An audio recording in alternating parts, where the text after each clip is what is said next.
They can't hear me with my shield. So.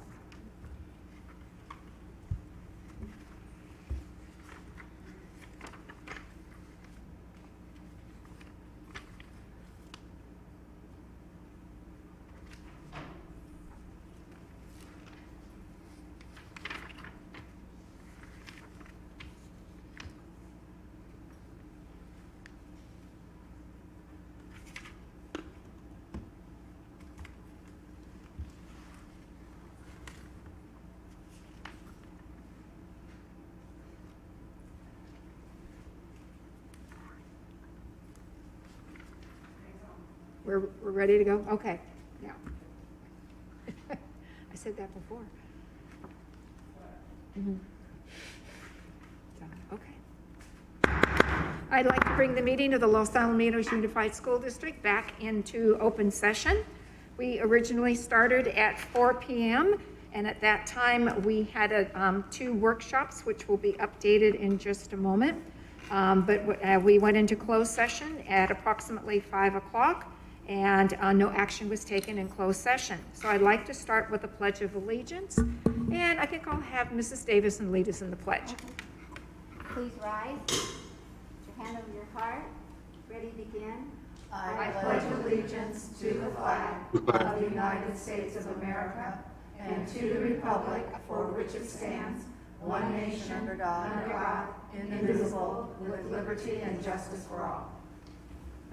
Thank you. We're all wearing masks or face shields tonight to make sure we're following guidelines. And I was told people couldn't hear me in my face shield, so I'm going to be the mask board president today. Okay, we are. I just also like to make a comment that Dave Boyer, another one of our board members, is joining us via Zoom. He's not in the building, but he's in our meeting for sure. And because of that, every time we take a vote, we will have to do a roll call so that everyone will know how everyone is voting. And then with that, I'd like to have the executive summary on our workshops, and we'll start with Nancy Nguyen, because we had a workshop on solar energy and array panels on our school sites. Yes, thank you so much, Madam President. We had Mike Beverly from PFMG, as well as our director, CJ Nolan, to present an update on the proposed solar locations so the board can review the proposed locations at this point. CJ has been working with the site principal as well to review some of the locations, and that's going on still at this point. There are different options regarding the different rates regarding solar, and so one of the options where the staff is recommending to lock in the rate so that we can get the most savings in the 30 years time as well. The solar could look have different type to them. We're looking at possible shade structure, carports, as well as shades over lunch tables as well. That will be beneficial for our students. And what the next phase could look like in terms of progress will be the board would award contracts sometime in August with the 2-week notice of the 4217. That's the energy contract that you will have to post beforehand. And really what the company will be doing is making sure to do their due diligence to look at all the site and the scope and working with the Division of State Architect to identify locations on the site.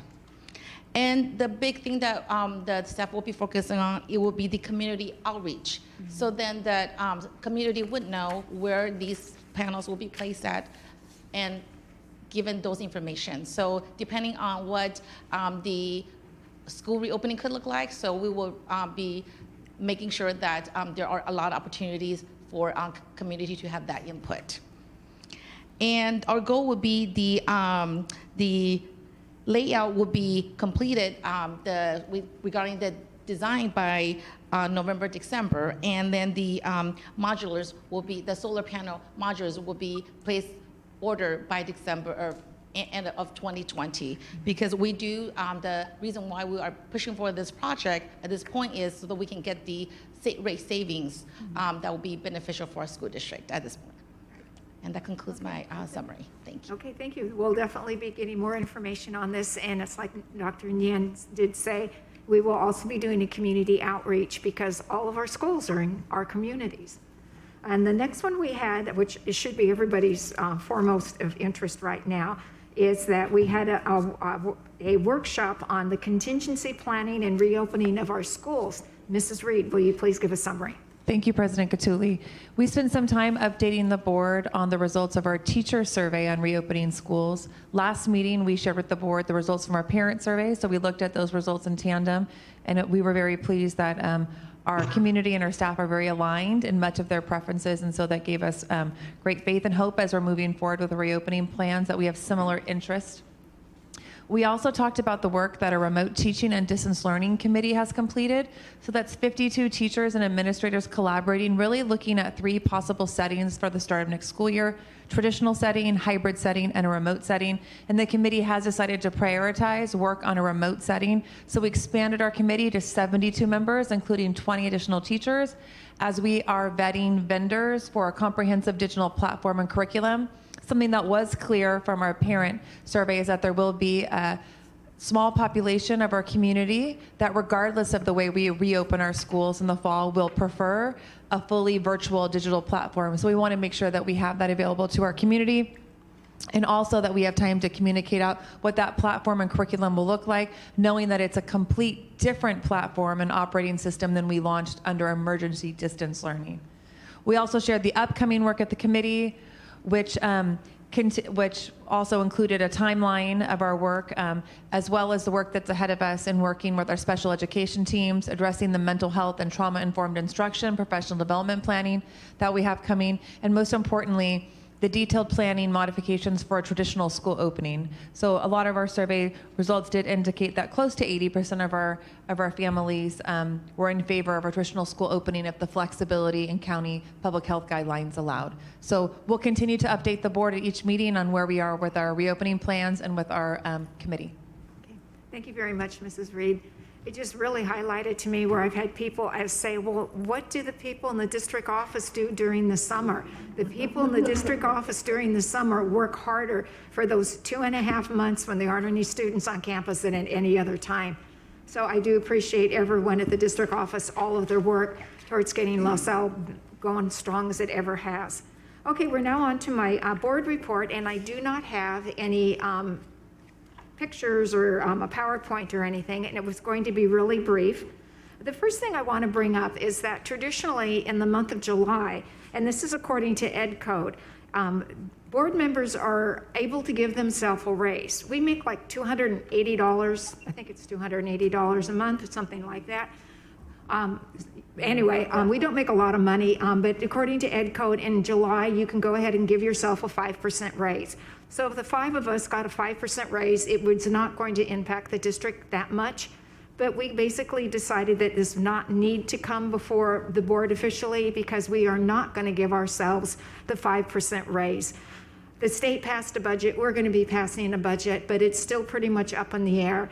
And we really truly believe that you have to lead by your actions. So we are foregoing our tremendous raise. We're not going to talk about it this year. The second item that I'm really proud about, that we're also doing our fiduciary responsibility, is that we were able to refinance some of our Measure G bonds, which are bonds from quite a while ago, and because the interest rates have been so beneficial, and we were actually able to refinance them, and we're saving the taxpayers within our school district $4.4 million over the life of the bond. So I really want to thank Dr. Pulver and Dr. Nyan, because besides trying to figure out how school's going to open, what the budget's going to be like, they also went the extra mile and was able to do the work of the refinance. The third thing I want to talk about is that I really do believe that this board in this entire district, our administrators and all of our staff, we are really truly committed to our human relation task force work.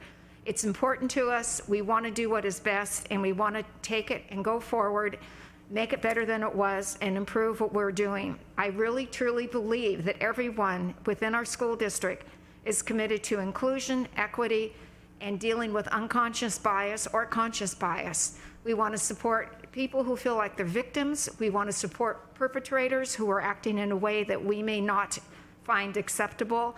And we want to support every person that we can.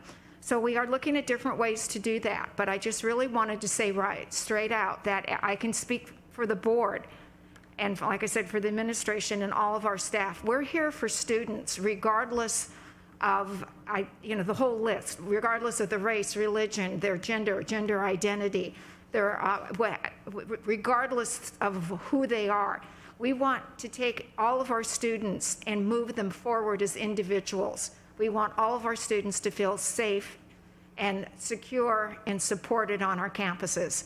We're not perfect, but we know at least we're saying we're not perfect, and we're going forward with our eyes open and what can we do. So we have not given up this work. Some of the work was curtailed because of the closing of the schools. And then with all of the happenings with the murder of George Floyd has brought other attention forward. I think that's going to be a good impetus for everyone, students and all staff and parents and community members, to really look at what they do and what we can all do better. So I just wanted everyone out there to know that it is important to us and we are working on it, and we're not perfect, but we're trying to get better. And that's all I have right now. And Dr. Pulver. Thank you, Madam. Turn my microphone on. Hopefully you can hear me through the shield. I've never been told that I have a quiet voice, so that might be a first. I don't think so, though. Thank you, Madam President. I am pleased to share tonight on a variety of topics. I cannot share that my report will be brief, as I think I heard you say your report might be, because we do have a bit of information to share. So at our last board meeting, we talked about, we had a board workshop, and we've shared to our community that each board meeting we have between now and the start of the school year, we will have a board workshop on our contingency planning and what the reopening plans will look like, because clearly that is on everyone's mind. And I can imagine some people thinking, why can't you just tell us? And I think if anybody tuned in to our workshop this afternoon, they would see how nuanced and how complex that the process is. And so just because I know that many of our members in the community don't always tune in, even though we've encouraged them to tune in to our board workshop, I'm trying to devote some of my time in our superintendent's report to also give a little bit of an update of the contingency plan. So for those of you who saw the workshop, some of these slides are going to be the same that Mrs. Reed already shared, but I do think it's important that we let other people take a look at it. So I'll turn the clicker on so I can go to the next slide.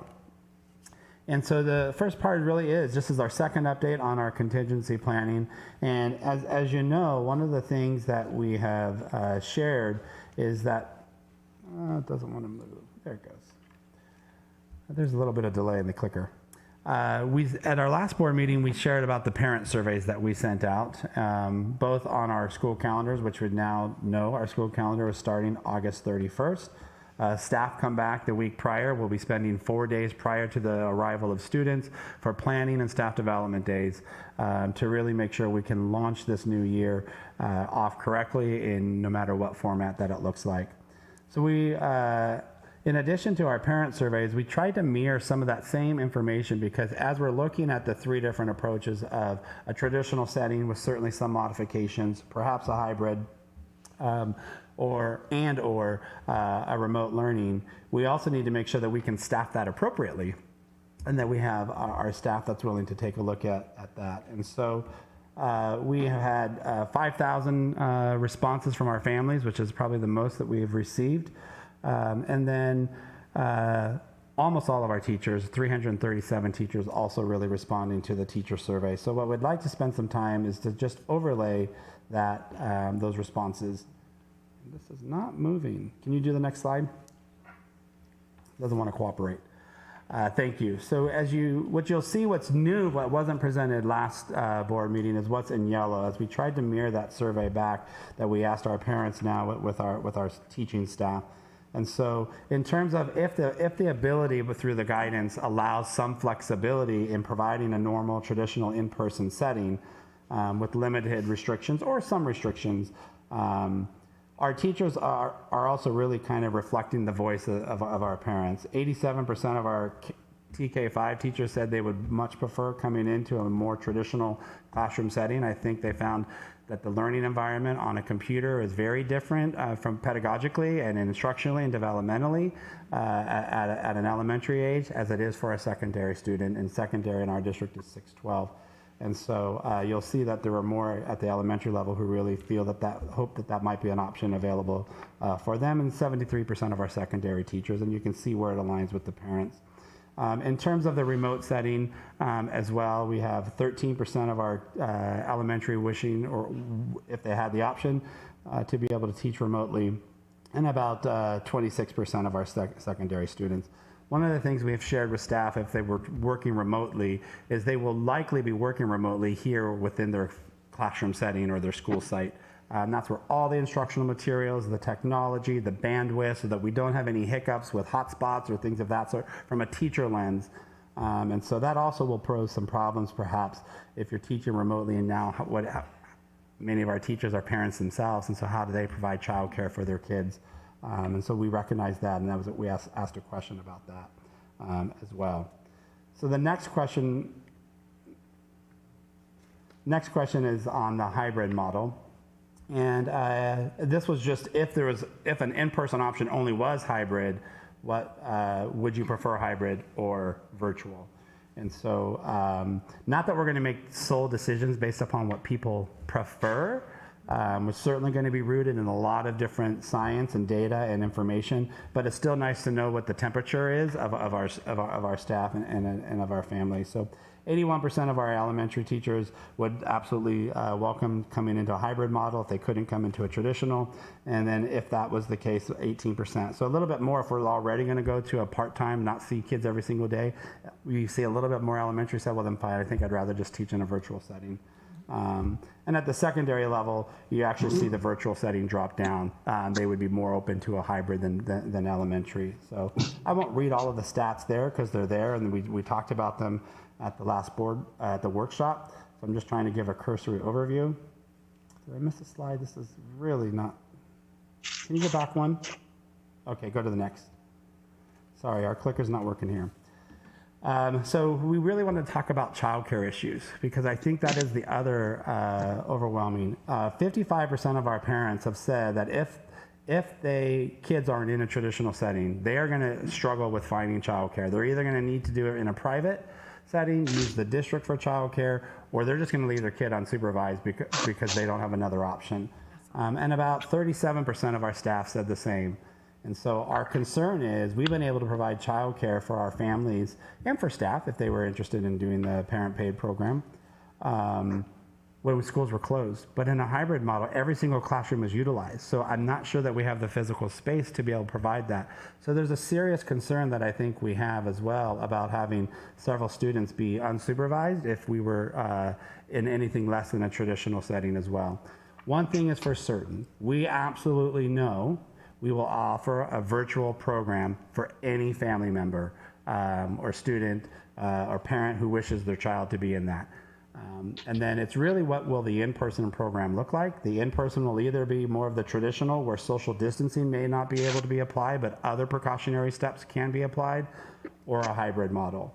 And so we're going to have to weigh that out with the guidance that we receive. We're going to have to really weigh that out with what the restrictions are from the healthcare agency. Right now, we are told to align to the California Department of Public Health. And in that, they offer districts various guidance and also some flexibility. They do use language to the extent possible or where feasible.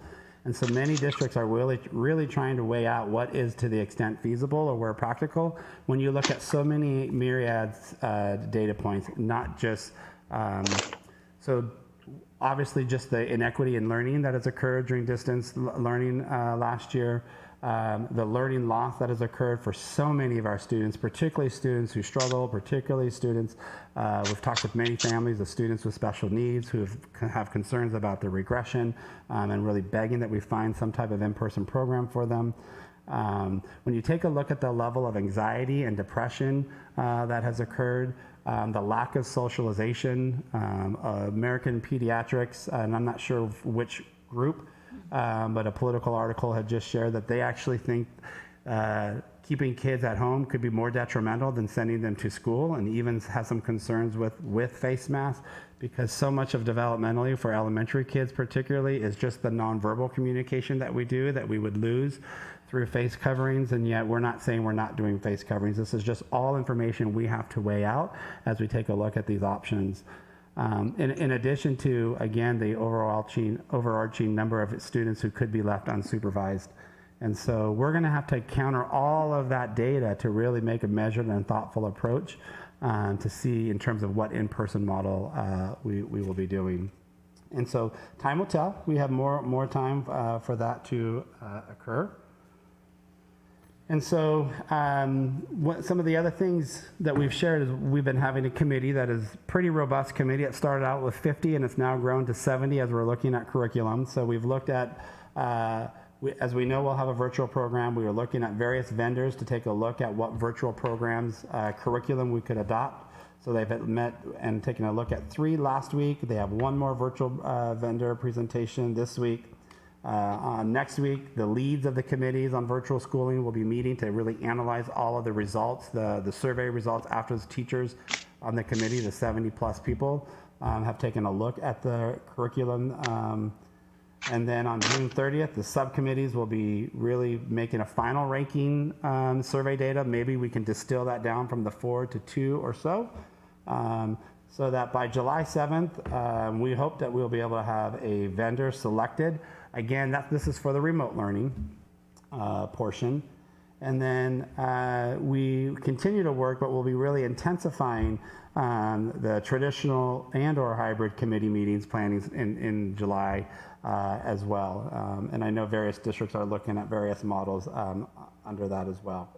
So just in kind of a timeline of things, if you see, we certainly hope that we can under-promise and over-deliver. But the week of July 14th, we hope to have a vendor recommendation for our virtual program and begin to have some of the draft plans of what a traditional setting would look like and what are more things that we have to try to understand and possibly a hybrid. And then the week of July 27th, we hope to then have our final plan really designed and ready to be able to push out so we can communicate out to families the week of August 3rd in terms of what our plans are. And we'll be working on marketing materials because people will have to really decide if they're going to be in the virtual setting or if they're going to be in the in-person setting. And again, that in-person setting will either be traditional or hybrid. Once you make a commitment to virtual, you probably won't have that flexibility during the year to move in and out of a program unless we could accommodate that with the staffing that we currently have. So it's going to largely be tied to the staffing. So after that, then we've really got to do some shifts in staffing and in our master schedule and aligning, you might have third grade students from 5 different schools where a teacher at school A is going to be the teacher of record on the virtual program for all the different schools. And then we'll need to do some teacher and student trainings as well for particularly a virtual setting and also prepare our teachers as well. Should we be in some form of in-person model, which we will. We'll have some form of in-person and some form of virtual. Should the need change during the school year, how to have make sure we have the training ahead of time to use additional electronic resources. And so some other work that we're doing. We are actively looking and making modifications for a traditional school opening as well. I'm pleased to announce tonight that, and I believe that our Director of Special Education, Mrs. Delk, has sent this out to various families already. One thing we've definitely heard from our families who have students with special needs in a special day class setting is they really want to have some transition time before these students, I'm sure all students would love this, but these students particularly, to be able to just get used to routines, procedures, what does the physical space of that classroom look like? It's been, 4 to 5 months that they've been back in a school setting. So we are planning to do what we would call a jump start for our students in an SDC setting, August 10th through 21st. And so we're taking an inventory right now of parents, of those students. Would these dates work for you? And if so, how many days would you be able to utilize so that we can also work with staff to make sure we can staff that appropriately? We continue to be planning with special education and the impact across the 3 different settings and models that we described. As you heard Mrs. Reed talk about earlier, one of the things we're very concerned about that we know of the training that we'll have 2 days for staff development before the school year starts. We know we need to do some trauma-informed instruction and mental health professional development for our teachers. What are the signs? How can they react, et cetera, and support kids who've been away from the setting and may have different levels of anxiety returning, and so that we can train staff. So we're actively looking to be able to make that a priority on the front end before students return. We continue to collaborate. The committee is going to have to work with our facilities, with technology, with custodial, and some of these issues need to be ironed out and consulted as we negotiate or meet and confer with our teacher associations and classified associations, and then ultimately communicating the plans. So the next thing, I think sometimes people are always surprised the different aspects of schooling. So much of today, Dr. Nian and myself were part of the Measure K and Measure G bond sales. So we had the bond sales this morning. And as you know, Mrs. Catulli already shared that when we refinanced a portion of Measure K, we've been able to save the taxpayer dollars just in this last action 2 weeks ago, $4.4 million. The refinancing is not like a home loan where you just now extend the term. The term stays the same. So we have not added any additional years on there. We don't see the benefit of that whatsoever. It's just trying to be good stewards of the money to our taxpayers. So it really does save taxpayers $4.4. And as you recall, we had a board workshop in February, and then I think it was March 9th, right before all of this closures occurred, where we really recommended in consultation with our financial advisor that as the economy was starting to make changes due to COVID, et cetera, now is the right time to reassess refinancing and selling Measure G, the second series of Measure G bonds that wasn't planned for until next year. And so as we refinanced Measure K, there was about 20 something million. We sold about 12.5 million of Measure K, and we are able to allocate up to 8.5 from the Measure K as well. So today, hot off the press, I'm pleased to announce that for our Measure G second series bond, our interest rate is even lower than we anticipated in March. 2.27%. That's lower than the first Measure G. The first Measure G was 3.22, I believe it was. And so almost an entire percentage point lower in terms of the interest rate to the community. And it's lower than what we anticipated in March. And so in doing so, we originally had planned to draw the second Measure G next year. And so I'll show you in the next slide how much we think we've saved taxpayers.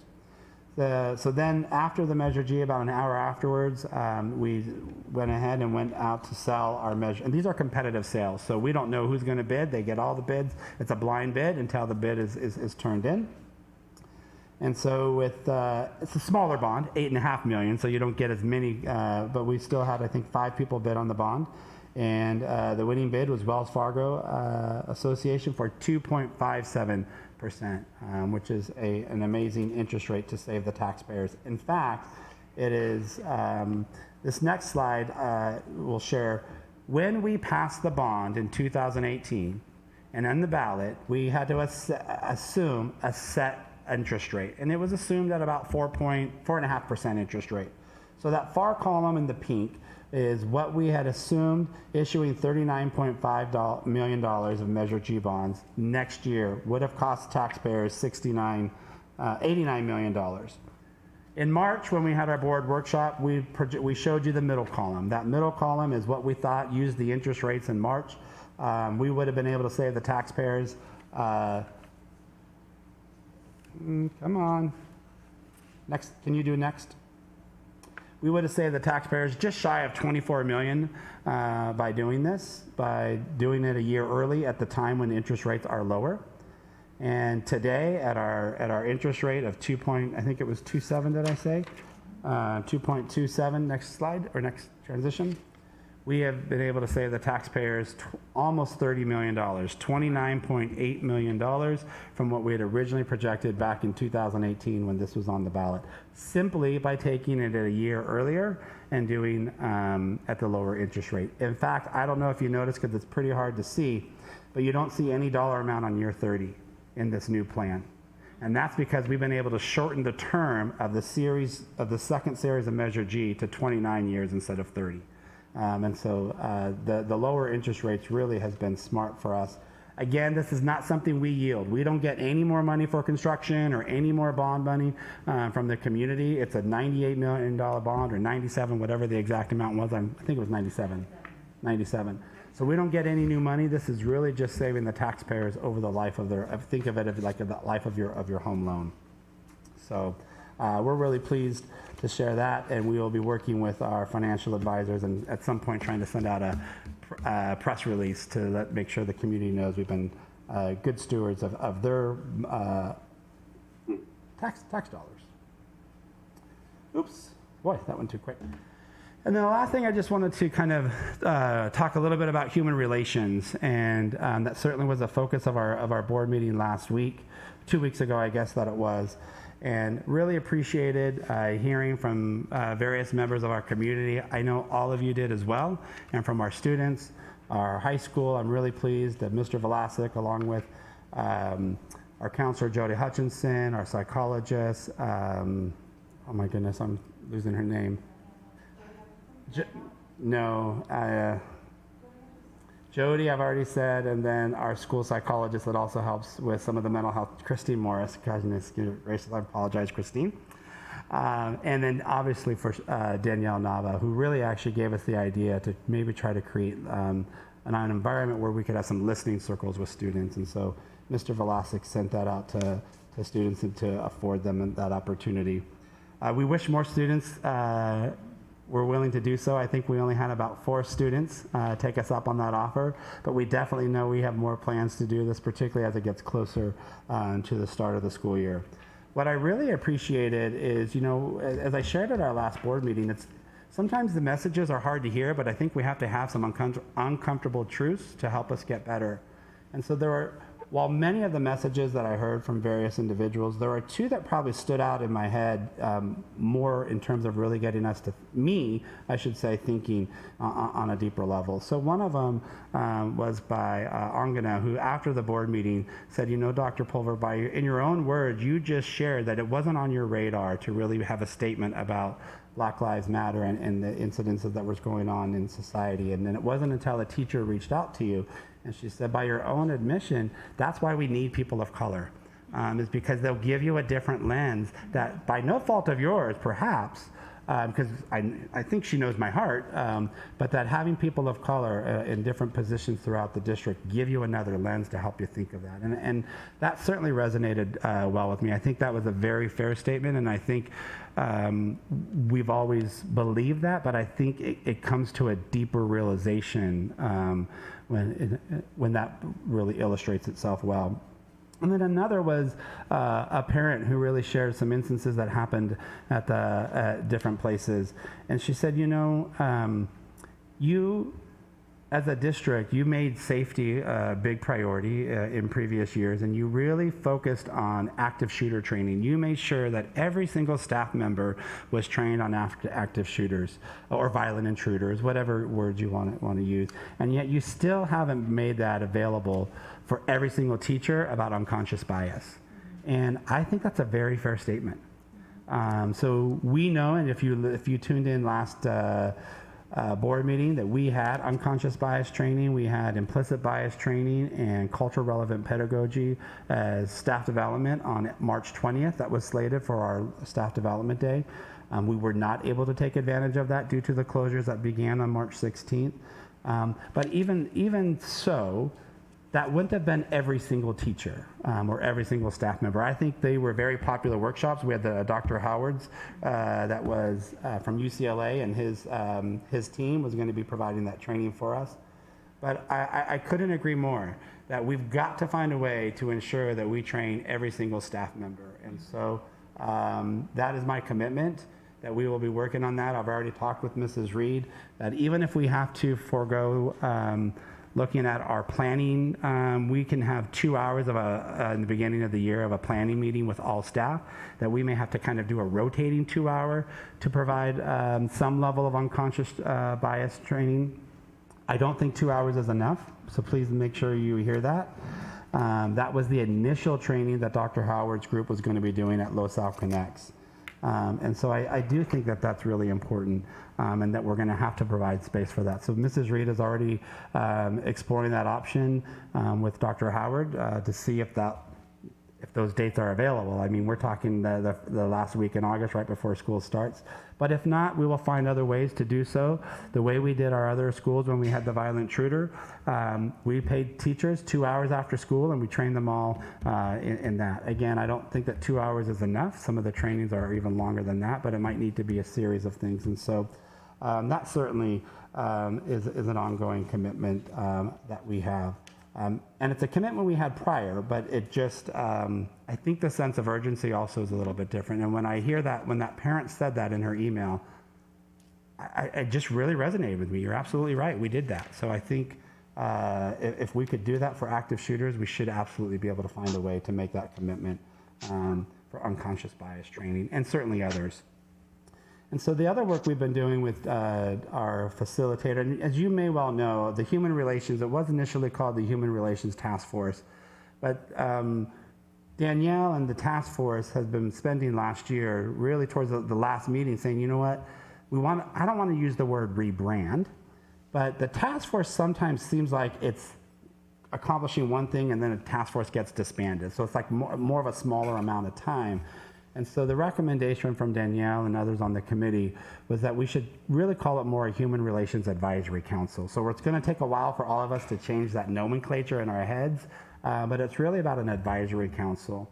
And so that is really, I think, important work to do.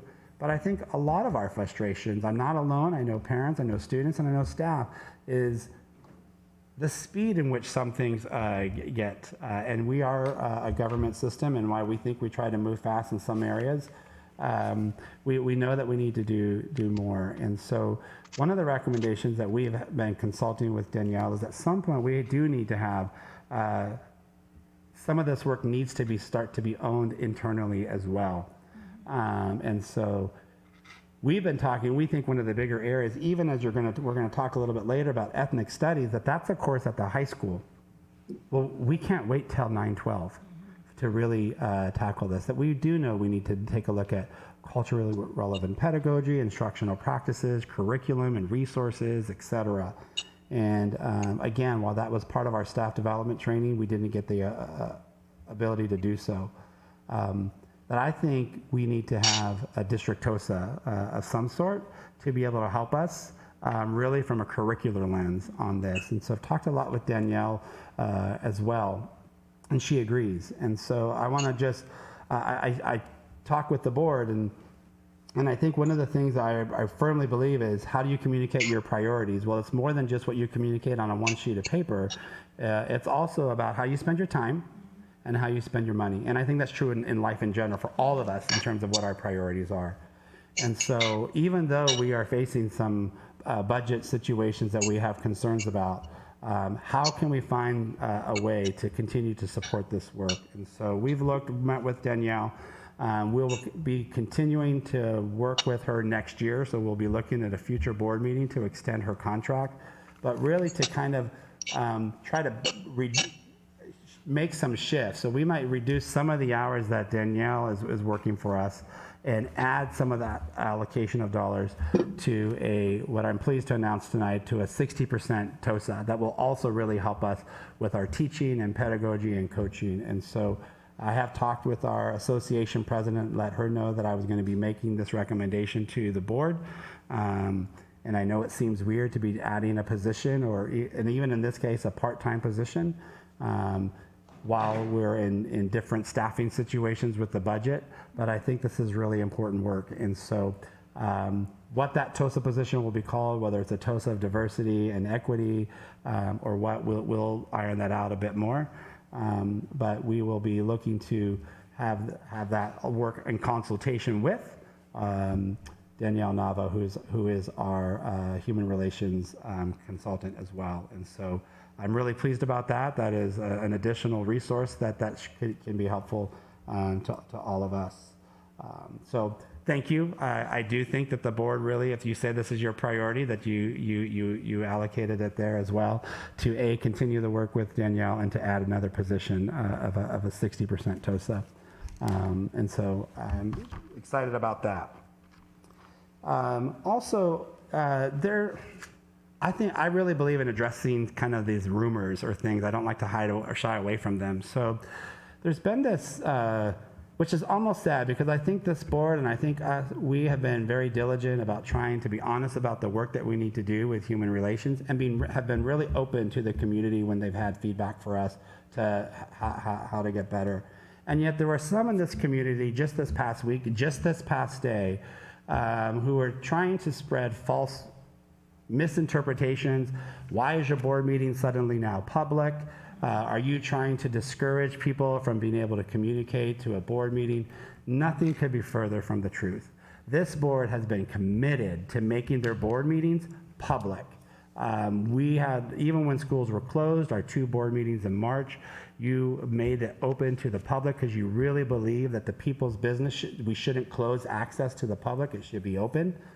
And so at our board meeting on June 9th, we had to have it closed to the public.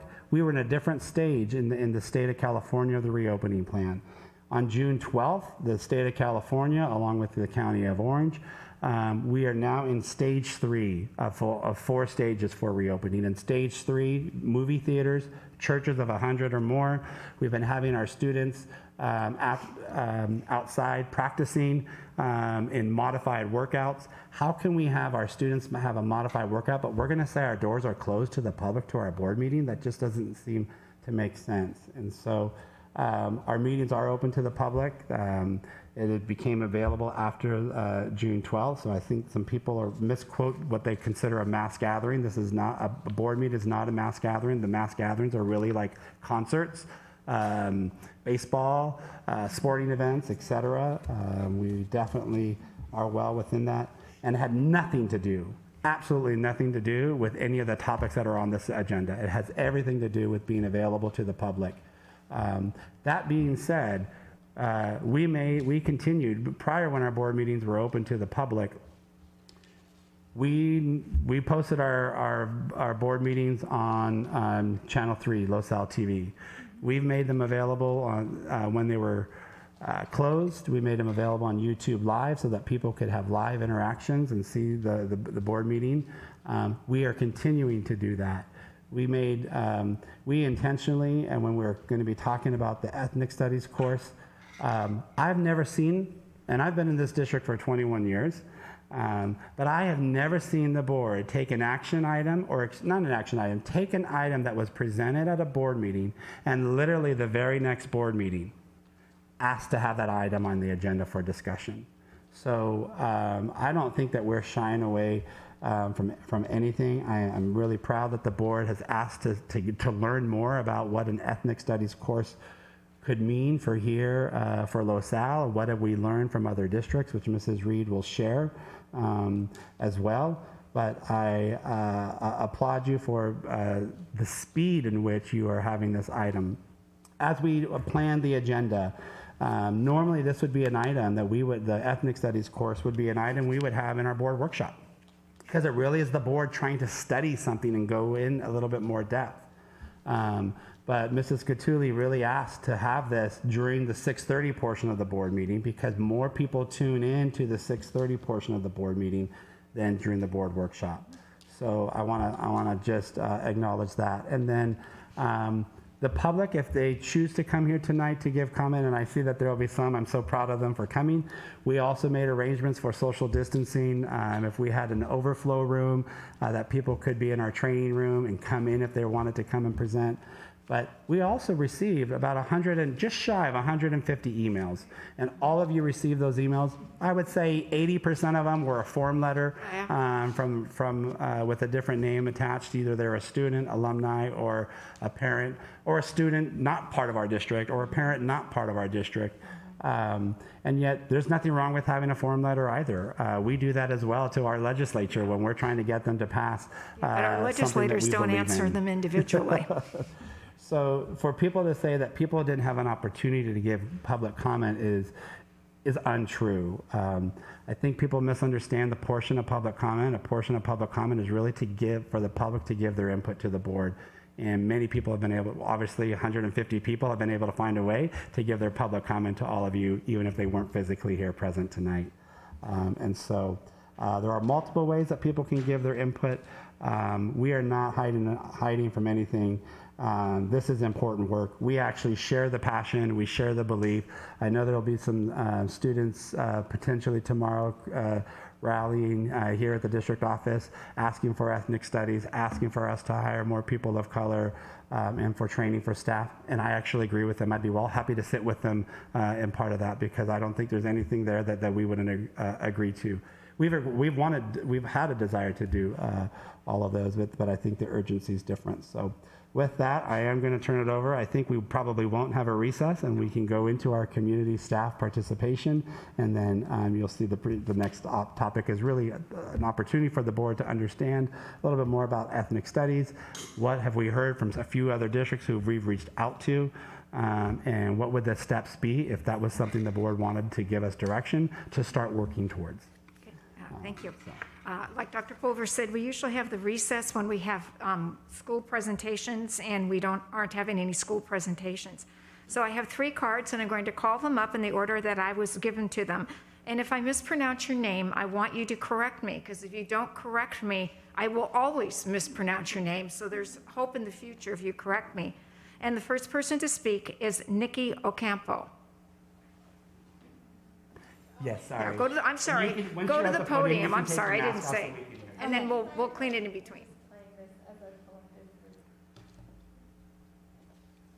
Should I use? I'm speak. Okay. That's okay. Hi, I'm Nikki Ocampo, and I'm a student at Los Alamitos High School. So firstly, I just want to thank the board for their time today. Now is the time for ethnic studies to be implemented into the graduation requirements, because it is important to authentically represent the history of ethnic groups and demonstrate to students that their histories did not begin with European indirection, colonization, or enslavement. The only graduation required class expected to provide a comprehensive perspective of global cultures at Los Alamitos High School is world history. This class often brought up other countries and cultures to illustrate them as savages in war, helpless nations, or enslaved and colonized countries, which ignores parts of cultures and ethnic groups that students of color can be seen in and be proud of. It is crucial that students graduate with an understanding of cultures and ethnicities different from their own in order to encourage understanding, worldly, and tolerant individuals that appreciate others for who they are and to see beauty in cultures and ethnic groups different from their own. Additionally, we demand the hiring of teachers and district leaders who are professionally equipped in ethnic studies, as well as the hiring of teachers of color. It is clear that a Western-centric version of history is the only one found mandatory and represented in our high school. We demand this to change. Students deserve to be exposed to a holistic, cultured, and realistic view of history and the world. Thank you. Thank you so much, Nikki. Very well said. And we will have a cleaning of the podium before I call the next person. And while she does, I just thought the pictures, thank you. And one of the individuals, Claudia, was one I'm sure you guys received a lot of emails for, and really did add pictures of various individuals, which is nice to see as well. So thank you. Okay, thank you, Ms. D'Angelo. The next person is Catherine Ye.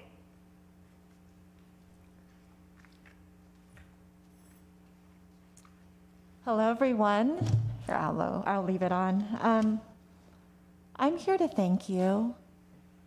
It's really a place of gratitude. I did not meet Nikki until the last few days. So I am here not just because of myself, but I think you've gotten maybe 150 posters at least of her community and how excited they are for ethnic studies. Let me give you a little bit of information about myself, and I think I emailed it to you all as well. I'm a professor of math education at Chapman University, which seems weird that I'm here for ethnic studies. I focus on mathematical modeling, which is using mathematical approaches to understand and make decisions about real-world phenomenon. I am also the advisor working with undergraduate students at Chapman to develop an ethnic studies minor at our university. So I've been doing this work for about a year. I'm here just to offer support. As we've been developing ethnic studies minor at Chapman, it's not easy work, right? To learn about what it really is. And I just want us to consider three things that we've learned along our way.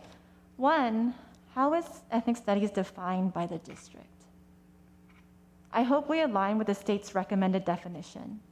Ethnic studies is not the same thing as cultural studies. It's not about studying ancient China or Kwanzaa. Ethnic studies emerged out of the civil rights movement at UC Berkeley and San Francisco State as an interdisciplinary study of how different populations have experienced and critically engaged in the United States as a nation-building project. Ethnic studies is the history of us, the unedited American history. For example, in the elementary school history curriculum that my children have learned, they learn about the early indigenous community, the Native American community, and then they learn about the missions. But there is often no discussion of Native American community during the 200-year gap or after the missions. Another example would be my oldest, Emmy, who's here. She studied about ancient Chinese civilizations in her 7th grade history. That's cultural studies. But she has not yet learned about the Chinese Americans that built the Transcontinental Railroad in California, or Mendes versus Westminster, the precursor for Brown versus Board of Education. Or has she ever read a book in her classes written by an Asian American author about the Asian American experience? Ethnic studies is American history, but ensures that the students that represent our community are seen. I know that what we have proposed is an ethnic studies course. I am so touched to hear Dr. Pulver say that we're interested in thinking about honoring children across K through 12. I emailed you all a list of local experts that are, because ethnic studies was born in California, so I provided a list of local experts that can kind of support us along the way, and I also provide you, I'm donating a book. Again. It's mine, I apologize, it's written up. It's about ethnic studies in K through 12. It just won the Gold Award in Education on Peabody Education. I give it to you as just a starting point for us to see what's available. And most of these authors in this book are local. They're in California. I walk alongside you, and I just thank you all. Thank you, Catherine.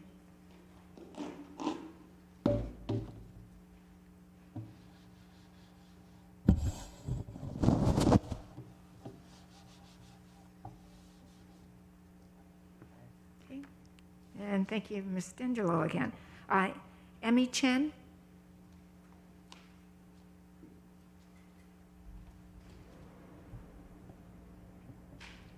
Hello, my name is Emmy Chen. Thank you for your consideration of ethnic studies. I will be in 8th grade at middle school next year, and recently I attended the Black Lives Matter rally organized by the Los Alamitos High School students. The rally represents how crucial it is that the district moves forward to implement ethnic studies in our K-12 classrooms. Students of color represent over 50% of our student population, yet we are absent in the school curriculum. I am absent in the school curriculum.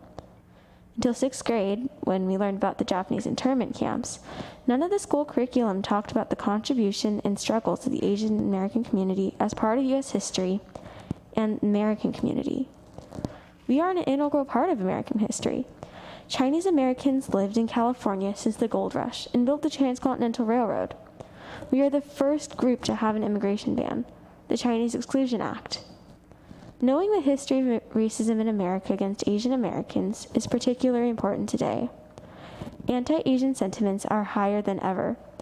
COVID-19 in the U.S. is being called the China virus, and recently as the Kung flu. Racism is deeply embedded in our society. It impacts students, how we treat each other, and our teachers. Not talking about this perpetuates racism. Right before remote learning, a student shouted out Corona when an Asian classmate was identified as absent. It is because we have not actively and deeply studied the full history of our country, the contribution of this diverse people that make up our country in Los Alamitos, and our struggles for liberation that microaggressions such as these occur.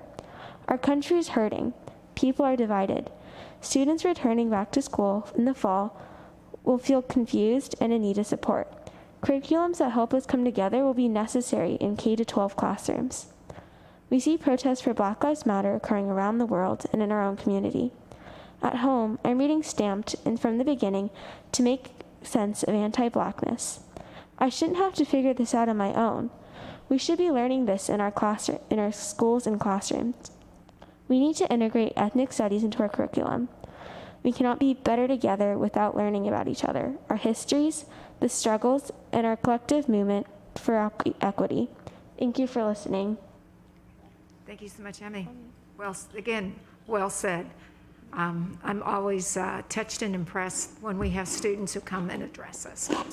So, in order not to lose the momentum, our next item on the agenda will be presented by Mrs. Reed, who's our Assistant Superintendent of Curriculum, and its course addition process of one specific ethnic studies. So as Mrs. Reed is coming up, I just wanted to just touch base on this. I think there's just a slight confusion when people send an email with the resolution number. That resolution number, every school district ties the resolution to whenever their board approved it. So that resolution number isn't necessarily really the applicable. Some of it is really about the ethnic studies. Right. And then what Mrs. Reed will share, it's really about a pending legislation that will hopefully come forward by the state assembly and legislature as well. It's not lost on us though what they mean by that, but if something comes through, if a number looks different, it's because every district's resolution number is different. We don't usually do resolutions for this type of a item. We take care of it this way. Mrs. Reed. Thank you, Madam President. So today I'm really thrilled to talk about really two differing pathways. One, how do we add a new course in our school district?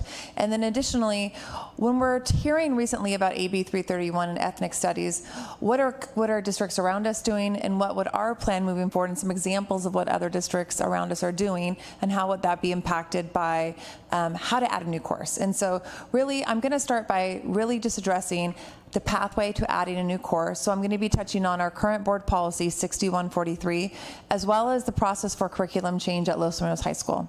Also going to talk a little bit about graduation requirements, so touching on our board policy 6146.1, and then talking about purposeful planning for ethnic studies course for 2021-2022 school year. And so really the pathway to a new course, this is going to look lengthy, but some of these processes can happen very rapidly. And so I'll talk a little bit about which ones can happen quickly and then the ones that have timelines attached to them. So we have a curriculum idea. It can be from a board member, a teacher, community member. So currently we have the idea of an ethnic studies course being brought forward. So the next thing would be to take the course to a department. So when we're talking about ethnic studies, as I'll address in a minute, ethnic studies can exist in multiple departments, and we'll give some great examples from Anaheim Union and Los Angeles Unified School District, where they've addressed it both in social science department as well as in the English department. And so the department comes together to look at change and impact. Then a course description is developed. So it's really a proposal. It's not the full outline of a course, but it's the idea of a course, what students would engage with the course, what the outline of the course would look like, what type of A through G credit would it hold, and additionally, would it also meet one of our core graduation requirements. Once the course proposal is developed, then it goes to faculty forum. This is a formalized committee at our high school, and they do curriculum committee review. So faculty forum reviews this and moves the course description proposal forward to site administration and department chairs. So the site administration and department chairs clearly can be involved from the onset in the curriculum idea, and clearly can be involved as the course proposal is being developed and as it's going to faculty forum. Site administration department chairs just really formalize this, and they take the course to a school site council review. And so it's a very structured process by which it's a committee that's composed of parents, teachers, classified staff, school district administrators, who get to weigh in and basically review and add comment. Whether they approve or deny it, the course can still move forward on its pathway. Most typically, this is a formalization to engage parents, make the idea of the course more relevant, get multiple stakeholders involved when we're just looking at a course description before we really have a full course developed. So after school site council reviews it, and then comes to my office here at the district. But typically, I've been involved along the way, really making sure that by the time it gets here, we're ready to hand this course over to the Board of Education, where it becomes an action item, and the board gives us the go-ahead to then move forward developing a full course. And so after board approval, we start to develop the course, the outline, the curriculum, the staff. And I think when we're talking about a course like ethnic studies, we're also talking about the needed training of our staff members, because this is something that many of our staff members might not be in their wheelhouse. And so we're going to need to look a little bit more broader on the textbooks that we'll be using, exactly where it'll fit in our scope and sequence, and then what staff are available, would like to teach it, and what type of training do we need to get in time for the course to make it to the next registration period. And so that's where the course evaluation really comes into consideration. So the department and the administration look a little bit deeper into the full course that's developed to really even sequence a pilot year for the course sometimes, where we come back and we reflect on a brand new course. Maybe we may redo the course one more time through another development process, get teachers and staffs additional training. As the course grows over time with us and in popularity, we do have student demand scheduling. Sometimes we reflect on making that a 2-layered course. So course evaluation can come up multiple times, even once we have a course that's in our curriculum handbook. Once we have the course evaluated, we move our course forward through UC Doorways and NCAA Clearinghouse, really to make sure that our students can benefit by getting A through G, either elective or core graduation requirements from a course that we would add into our curriculum. And then finally, come March, we would add that course to our registration card for students to actually enroll in, as well as our curriculum handbook. We have a second pathway that kind of is happening simultaneously to this here back in the boardroom. And that would be that when the course finishes its evaluation cycle, we would also take the textbook to the Board of Education to start the textbook approval process. And so, as you know, I would bring that textbook forward to a board meeting, and then that textbook would go on a 30-day community preview, so that members of our community would have an opportunity to check that book out here at the district office, come to a board meeting. Typically, we make sure we have 2 board meetings. That's the 30-day commitment, so that the public can come and give us their input on this course and on the curriculum that we are bringing forward. Once the 30-day community preview is over, then of course that preview of textbook becomes an action item, and it becomes a presentation of textbook where the board takes action to then approve that. So typically a course addition takes about a year in cycle. Most likely it takes a year. It can be shorter than that as long as we can make it by the March deadline. So the key component for us is getting students registered into a course. So we have had courses that came up in January and we make it through the March deadline, so it's a much shorter time frame. But being able to have students register for it, have a teacher that's trained, have a curriculum that's adopted and been previewed by the community are some of the key components when we go down the pathway to add a new course at the high school. Really to add any new material as well, K through 8, we would follow that bottom line from textbook approval to community preview and on to action by the Board of Education. So if a course becomes a graduation requirement, the district would also need to follow the policy to change our high school graduation requirements. So along this pathway, should at course evaluation it be determined that this could also count as a year of English instruction, a year of social science instruction, we would also amend our current graduation requirements, and I would bring that board policy forward for a first reading and a second reading for the board to take action to formally amend. When we change our graduation requirements, it's usually rolls up with the current incoming class. As an example, if we were to make a decision that affects this incoming class, that would be a graduation requirement that becomes effective with the class of 2024. I think I'm losing, there we go. So I kind of wanted to spend a couple of minutes just giving the board an overview of what our current graduation requirements are here in the school district. So currently, to earn a Los Angeles high school diploma, a student needs to earn 220 units. And so the majority of those units is attributed to those core graduation requirements before you. 4 years of English, 3 years of history, 2 years of math, 2 years of physical education, 2 years of science, a year of world language or fine art, and a year of fine art or applied arts. So that leaves us with 150 units, so 70 units of elective availability. So for our students who are moving forward to complete A through G requirements, there's an additional 30 units of required coursework, which yields us, went a little too fast, yields us 40 units of still free space for electives. So as we're looking at a course, we have room to both make it a graduation requirement and or look to make it an A through G elective requirement. So the big question is, when you add a new course, will it be a high school graduation requirement, or will it be an A through G approved elective, and which department would the course be housed in? And so I adapted this from the UC Berkeley website. Los Angeles Unified Ethnic Studies Task Force also uses this description of what an ethnic studies course is. And so ethnic studies courses operate from the consideration that race and racism have been and continue to be profoundly powerful social and cultural forces in American society. These courses focus on the experiences of African Americans, Asian Americans, Chicanas, Chicanos, Latinas, Latinos, Native Americans, and other racialized peoples in the United States. Courses are grounded in the concrete situations of people of color and use a methodological framing that emphasizes both the structural dimensions of race and racism and the associated cultural dimensions. This really parallels AB 331, which is calling to make ethnic studies a high school graduation requirement here in the state of California. So this is a bill that actually originated in 2016 and has gone back through the Instructional Quality Commission for a review of their proposed curriculum that was initially put forward. And so AB 331 really is a bill that would add the completion of a one-semester course in ethnic studies based on the model curriculum in ethnic studies developed by the Instructional Quality Commission. So it would be a high school graduation requirement commencing with the class of 2025 if the bill was to pass in 2020. And so the bill would authorize districts to require a full year course in ethnic studies at their discretion. The bill would authorize a pupil to satisfy the ethnic studies course requirement by completing either A, an ethnic studies course, like a college A through G elective, or B, an ethnic studies course taught as a course in another subject, including but not limited to subjects that are required for a diploma for graduation from high school. And so I wanted to give you a couple different examples about how those could exist. I'm going to come back to this slide.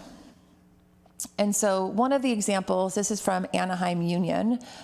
They offer cultural experience in America ethnic studies that's currently a G-approved history elective in their school district, open to both 11th and 12th graders.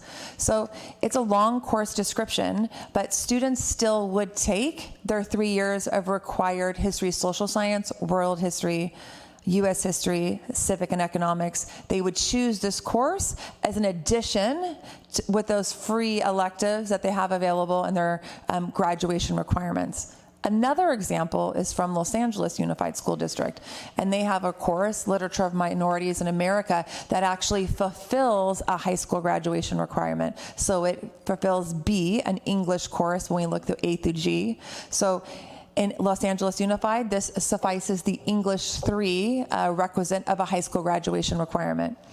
So there's multiple options when we look at how this course could be integrated into our high school, and it doesn't have to be a one-size-fits-all. We could look to develop an elective in addition to developing a course that could also fulfill a graduation requirement. So I'm going to take us back here. So I've gotten a lot of emails about districts around us that are requiring ethnic studies as a graduation requirement.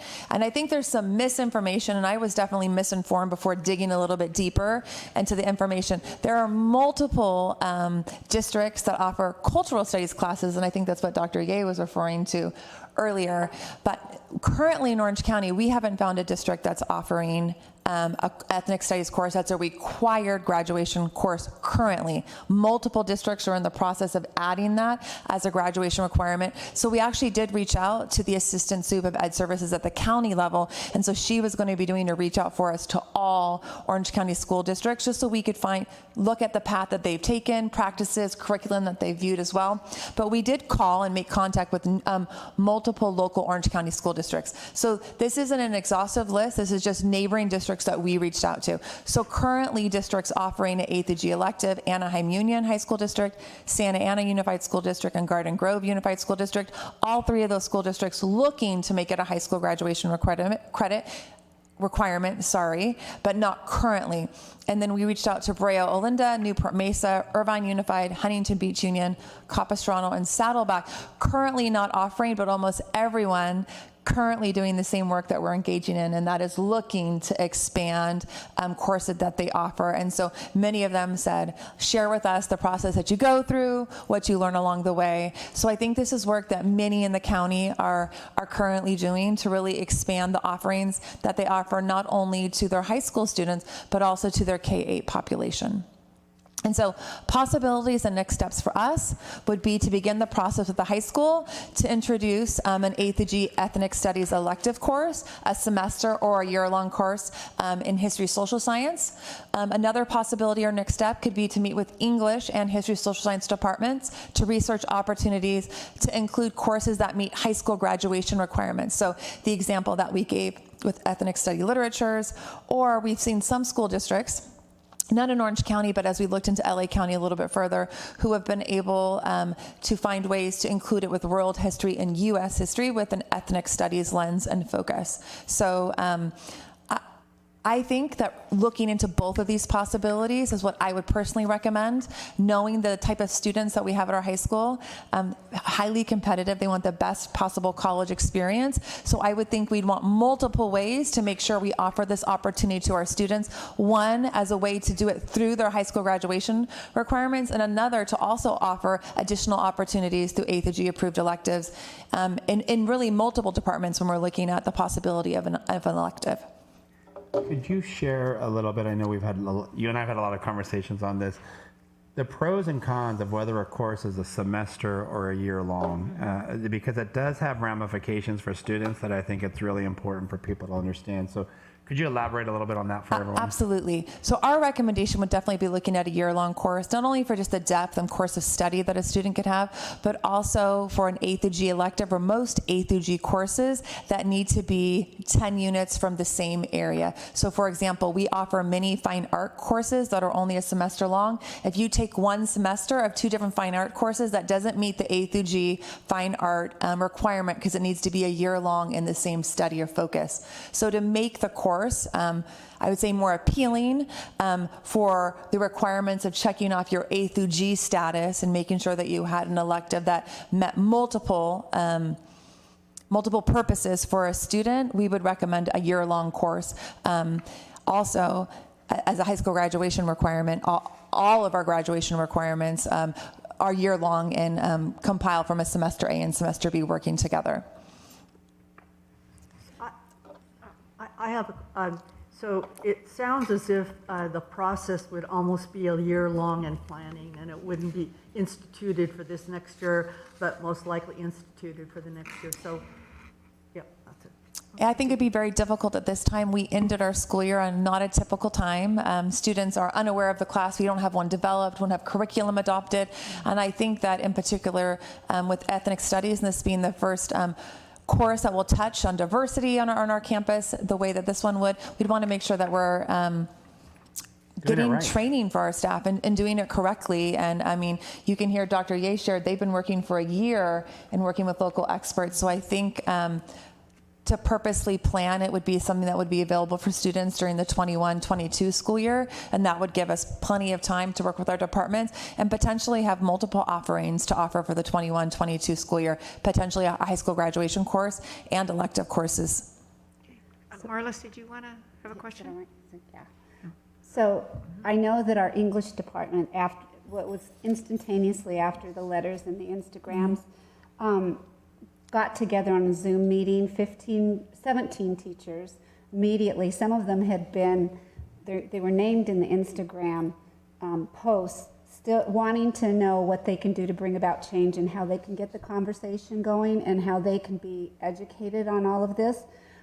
They also are interested in curriculum development. I know they're working with you. So as we embrace this idea of the ethnic studies, will we also continue to embrace bringing the literature and the curriculum into other classrooms? Absolutely, and I think that's where we have the most impact with our K-8 students as well, so that we're not having a student with us K-8 and then the first time that they're able to experience, as this young lady shared earlier, seeing her ancestry's history in her life in textbooks and in stories in front of her at the high school level. So I think one of the really positive things, as Dr. Pulver shared earlier, with the addition of a 60% TOSA is to have someone focused on that work. I think we all value the work. And would love, I know me personally, I wish I would have time every day to continue to perpetuate that work within our school district, but we all wear many hats, and so I think it says a lot to value bringing someone on board whose specific work would be trying to change our curricular standpoint, the pedagogical ways our teachers interact with students, and the literature that our students have access to. And so I think it really does need someone who's dedicated to doing that and doing it right and benefiting from professional training that they can then come back and share with our teachers. You know, training is always very hard, and I don't know another way than a trainer of a trainers where you can really deploy and get ongoing, consistent feedback and coaching. I think coaching is another really clear way we impact the way our teachers interface with students. So you don't attend a training and it's a standalone opportunity to engage and learn one way, but that you have someone on board that can dialogue with you, collaborate, come into your classroom, give you suggestions and feedback. And so I'm really excited that we're going to have someone on the team who's dedicated to doing this work from a K-12 lens that will directly impact instruction next school year, right? Not having to wait for the 21-22 school year. So not putting any of that on hold, because I know that we have teachers across the district ready to do that work. And so to have another leader partner with us that can help lead that, I think is really going to be the quickest way and the most efficient way to make change in our classrooms. And Mrs. Diana? Davidson, I would just echo, you're correct. I think many of our teachers are hungry for this. So you talked about our English department at Los Alamitos High School who came together on their own time, really wanting to circle around this. I hear that from so many teachers across our district. So I think even the TOSA position will be well received, because it's something that they also have a desire, but sometimes not necessarily what is the right skill set or the right approach, et cetera. And so that's why I think it is important, not just from an ethnic studies course at the high school. We've got to find ways to infuse our curriculum and our pedagogical practices TK through 12th grade. We could also address it at preschool too. Do we need to No, I was going to say, Diana, did you want to say say that anything? we would like to move forward with the process? Where's people are still making comments? I'm sorry. Okay. I just had says questions. Nope, haven't gotten that far. Mrs. Hill? I don't have any No. comment. Dave, you are on Zoom. Would you like to make a comment? No, I think we've done a lot of good work in our district. I think a lot of time has been spent on a short amount of time, and I really appreciate the hard work, Andrea. I mean, you do a great job in your presentation. There's my head's spinning with all the ideas, and then with our earlier presentation with Dr. Pulver, I think we're trying to put the right people in the right places and tie in the many resources and through for comprehensive K-12 for staff, for students, and for parents, just like we had our workshop last year with parents to come to workshops. So it's a daunting task, but my concern, I guess, really is when you get into graduation requirements. I think it's great that you showed how complex it is just to add any class into the curriculum or change things. But I think what we need is, is to move forward with that and see what other people are doing, best adopters. And it's obvious, and I was glad to see, because I too had lots of emails saying, oh, everybody else is doing this. And I was like, well, who? And so I appreciate the work, and I think we continue to move forward, and we'll find out what's best with. And I'm so happy to hear so much of our staff and teachers and people that want to get involved. So now we're finding the network to do that, going to put together this TOSA to help kind of coordinate those efforts. Because you can't do everything, Andrea. I know you try. Thanks. Okay, yeah, and I want to thank you and your entire department, the few people you have in it, for this work. And I want to apologize to our students in the audience because a year is just so long for you guys.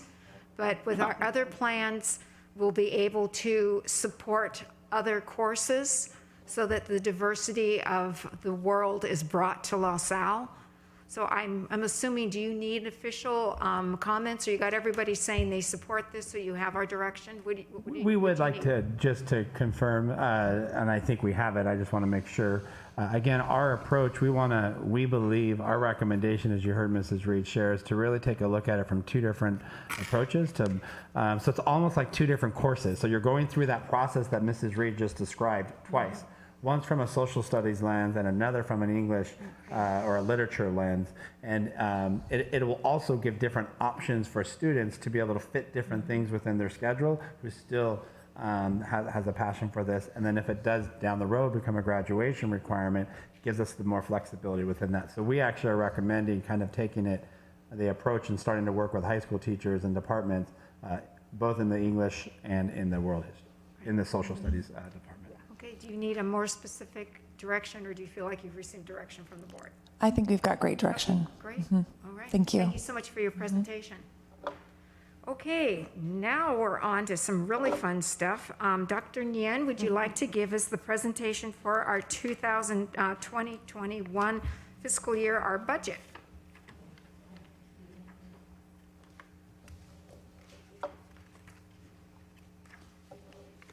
If the students and the visitors would like to leave, if they don't want to stay for the business part of our meeting, we don't take it personally. So, but if you'd like to stay and see all the stuff we do, that's wonderful.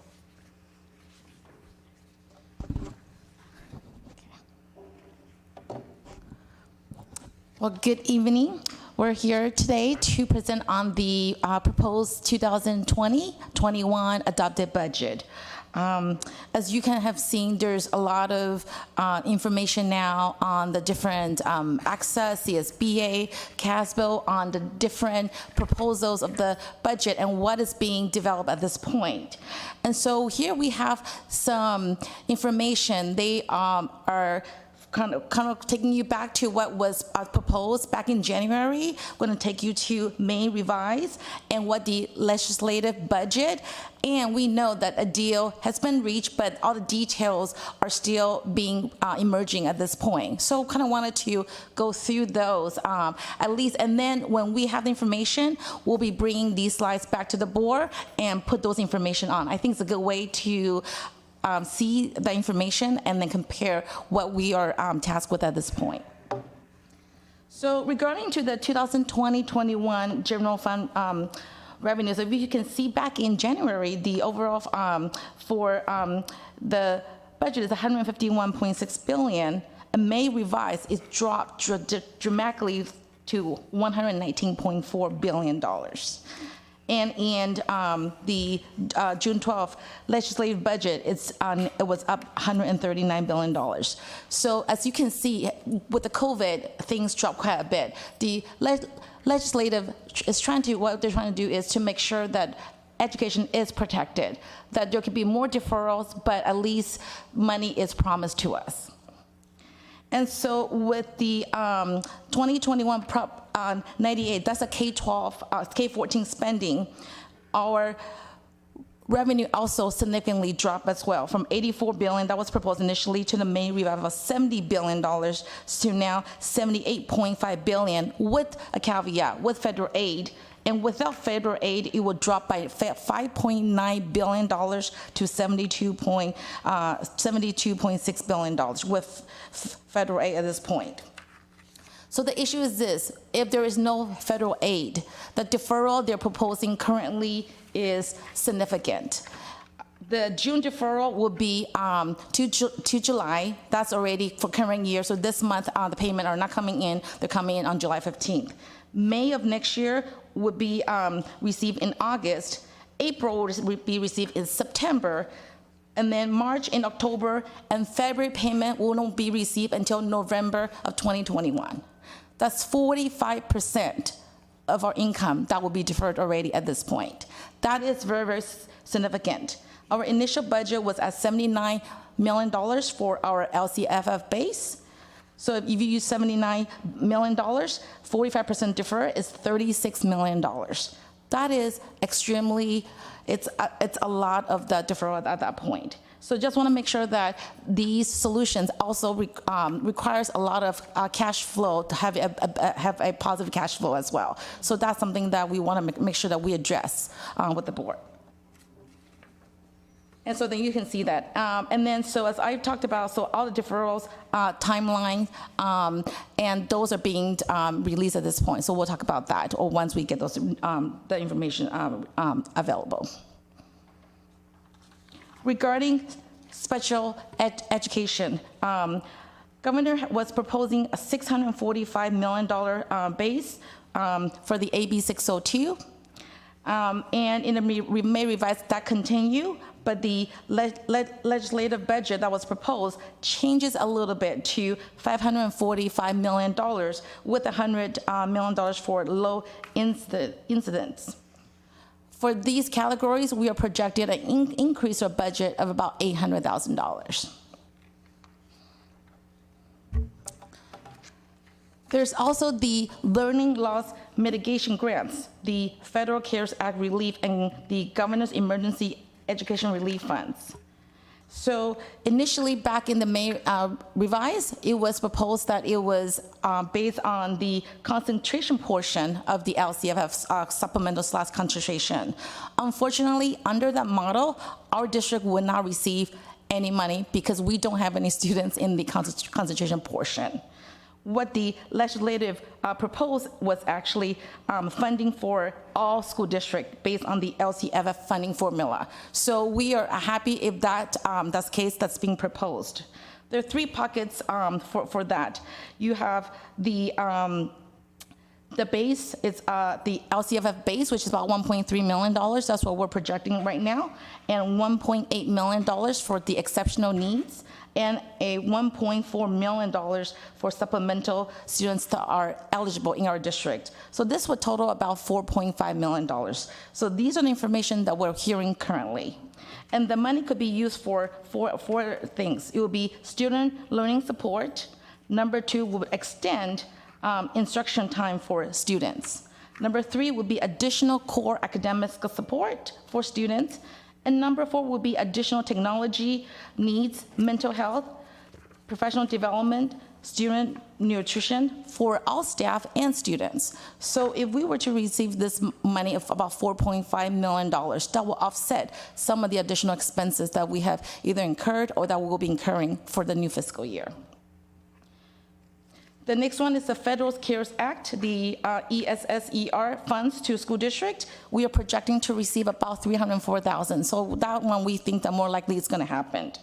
And then we also have the state portion, which we are projecting to receive. That's the SB 117, the COVID-19 state funding at $164,000. So those are the, that's in addition to what we're projecting at this point.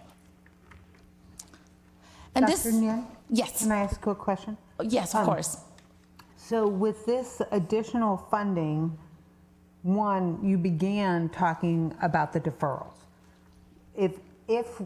So is it, it's not for sure we're going to get this funding. This is what you're projecting, correct? Yes, that's based on the latest information. That's what we are hearing from Sacramento at this point. That could come because depending on for the learning loss mitigation, it's going to be depending on what the formula they're using. But we are hopeful right now the information we're getting that it will be based on the LCF formula, not on the concentration portion. So that was our biggest one that we were trying to go after for our district. Okay.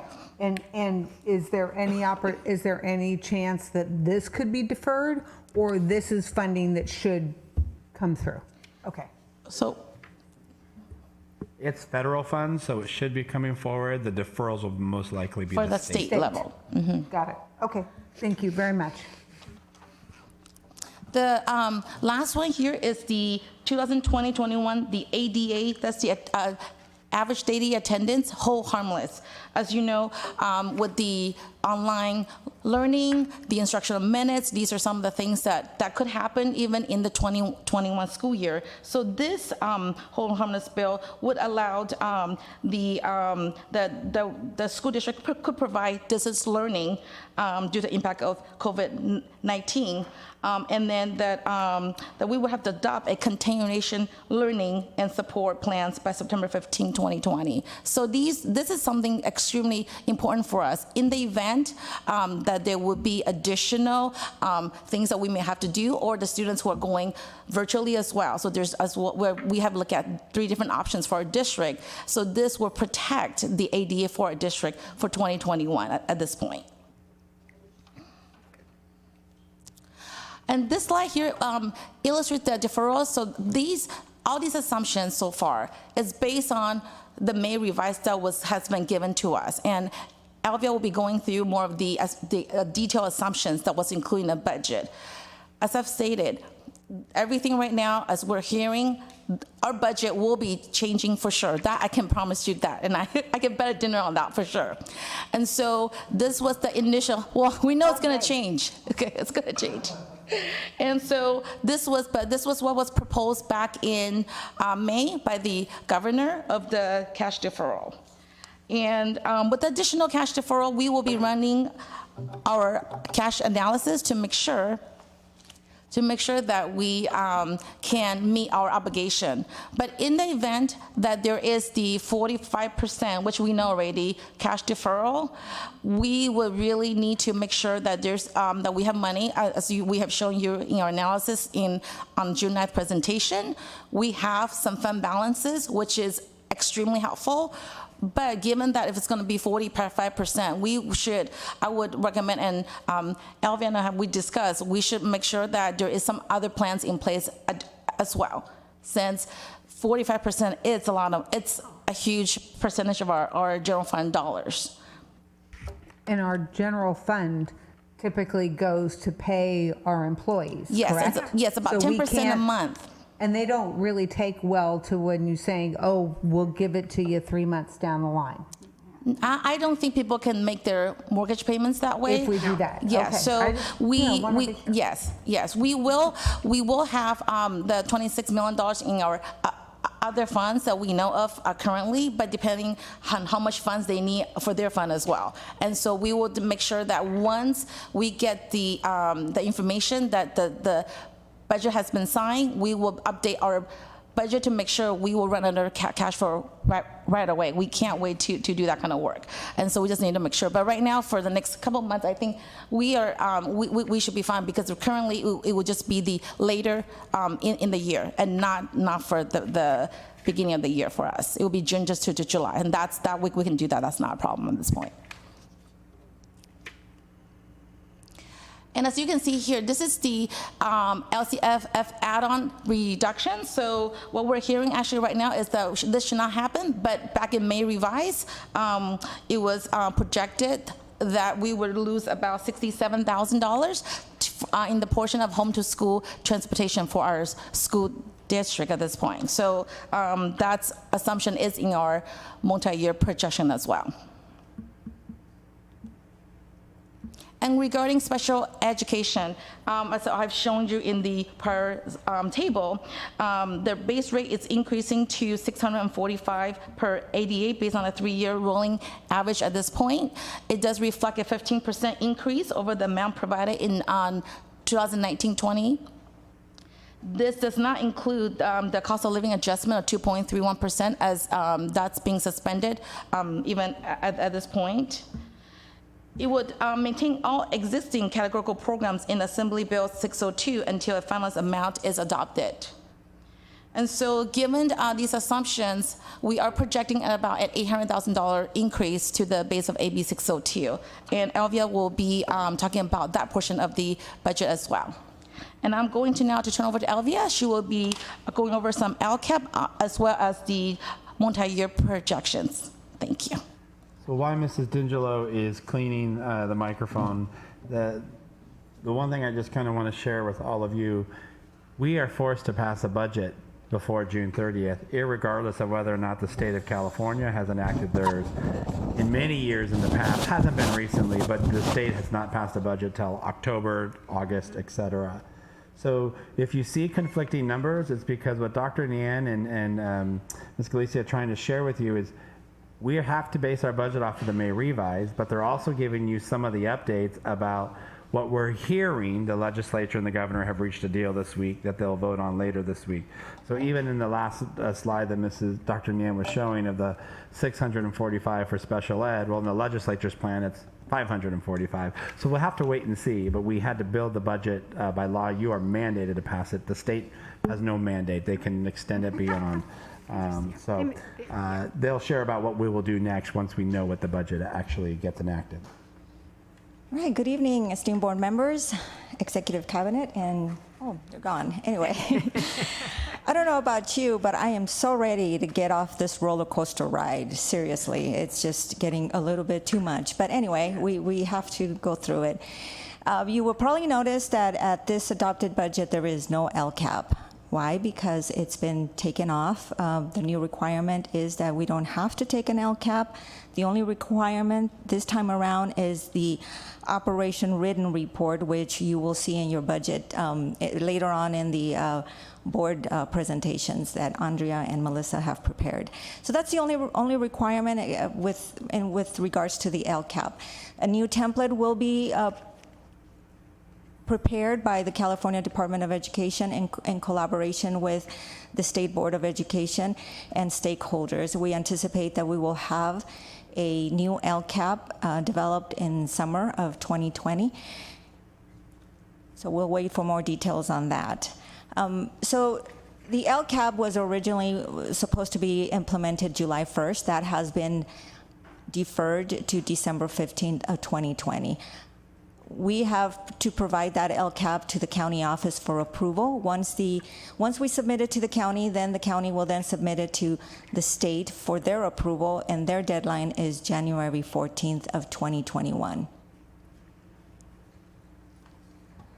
So like Dr. Pulver mentioned, we have to prepare a budget based on the governor's May revision. We have to take those assumptions. We base it on the OCDE's release guidance, which was released to us May 27th of 2020. We then held a workshop on June 9th. We requested guidance, we developed a budget, and we are required as a board to present that board by July 1st.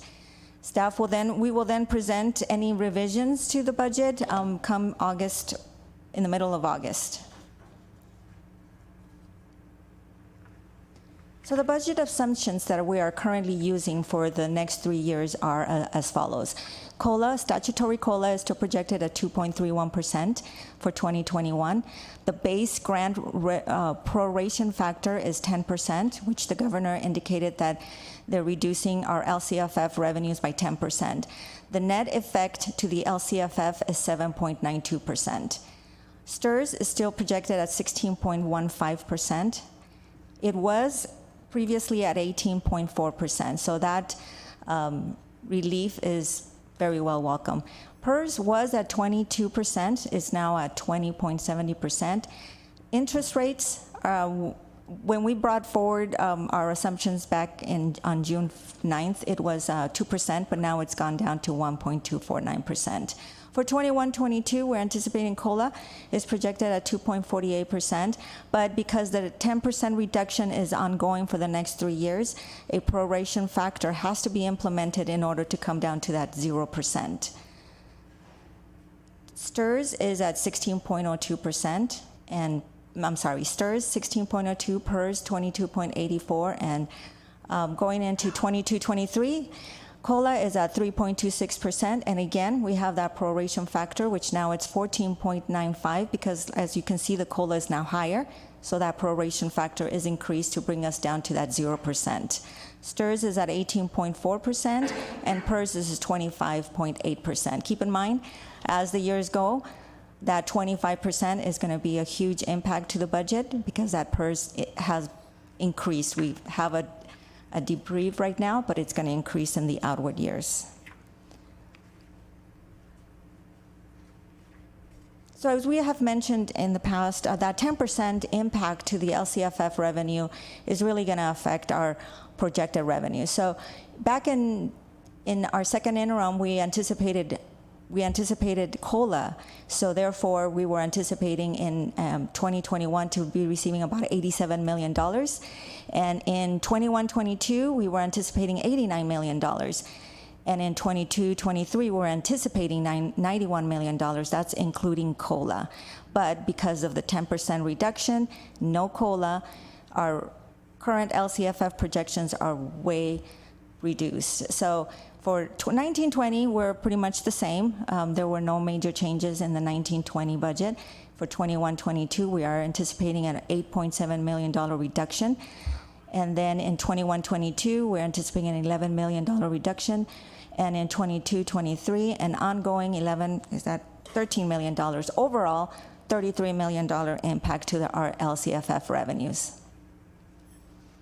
So our budget assumptions do include some budget reductions that we brought forward back in June. We are including some certificated staff reduction due to enrollment and staffing ratios, as well as the elementary instrumental music program that we are no longer providing in 2021. That includes 3 FTEs. And we are reducing our discretionary site budgets and our departmental budgets by 10%. So that gave us $118,000 and $413,000 cumulative ongoing for the next 3 years. As well as we identified additional books and supplies reductions that we will have to implement in 21-22 and in 22-23. We've also included in the budget our projected AB 602 increase of $800,000. That could very well change depending on how the state budget implements that increase to the AB 602 base. As well as the retirees OPEB investment plan, we've addressed that the investment has done quite well, so we anticipate being able to use some of those interests that has accumulated, as well as a deferred maintenance fund. We've reduced it by an additional $500,000. Instead of the $2 million that has been deposited to the Fund 14, we've reduced that to $1 million. As well as Fund 40, our special reserve for capital outlay, we're no longer making that contribution per the board's recommendation at this time. So putting all those numbers into our multi-year projection, this is where we end up. Our revenues for 19-20, which is our estimated actuals, those numbers will most likely change once we close the books by mid-August. Our expenditures are projected at $114 million. We did have one-time textbook adoption projected in 19-20. We've moved that over to the 2021 because the adoption most likely, we won't make the payments until July of the new fiscal year 2021, so we moved those funds over. As well as transfers out in 19-20, we have 6.2. Our deficit spending is now projected at $10.1 million. Our beginning fund balance was brought over from 18-19 of $24 million, bringing our ending fund balance of $14.3 million. As you can see, our ending fund balances move forward every year. In 2021, we've assumed some major reductions in our expenditures, and of course you can see our $99 million already includes our 7.92% in LCFF reductions, bringing us a deficit spending for 2021 of $2.7 million, bringing our ending fund balance of 14, we have $11.5 million. We still meet the 6% reserve, and we have an unassigned ending fund balance of 5.8. Moving forward to the next couple years, you see that based on the reductions that we've implemented in our budget, we do have that 6% in the next few years. But in the third year, in 22-23, that 6% is now 3% because it's getting really low. And Elvia, the one-time book adoption, we talked about earlier that we are going to have to purchase curriculum for the remote learning. Has that been included in our budget at all? No, it has not. Okay. Thank you. So because we do have to adopt a budget by July 1st, the Orange County Office of Education has recommended that we provide this fiscal solvency statement, which states that in preparing the 2021 July budget, the board understands its fiduciary responsibility to maintain fiscal solvency for the current and subsequent 2 years. If necessary, it recognizes that based on the governor's May revision to the proposals for 2021 state budget, that the board will implement, and we've identified what that dollar amount would be, which is $4.1 million in one-time and $6.2 million in ongoing budget reductions in 2021. And in addition, $1.9 million in ongoing reductions in 21-22 in order to maintain fiscal solvency. This is really just to recognize that the board approved the budget reduction list by 2021, and we will be implementing a timeline as well to be included for during our 45-day revision, or we could bring it in with our first interim report in 2021.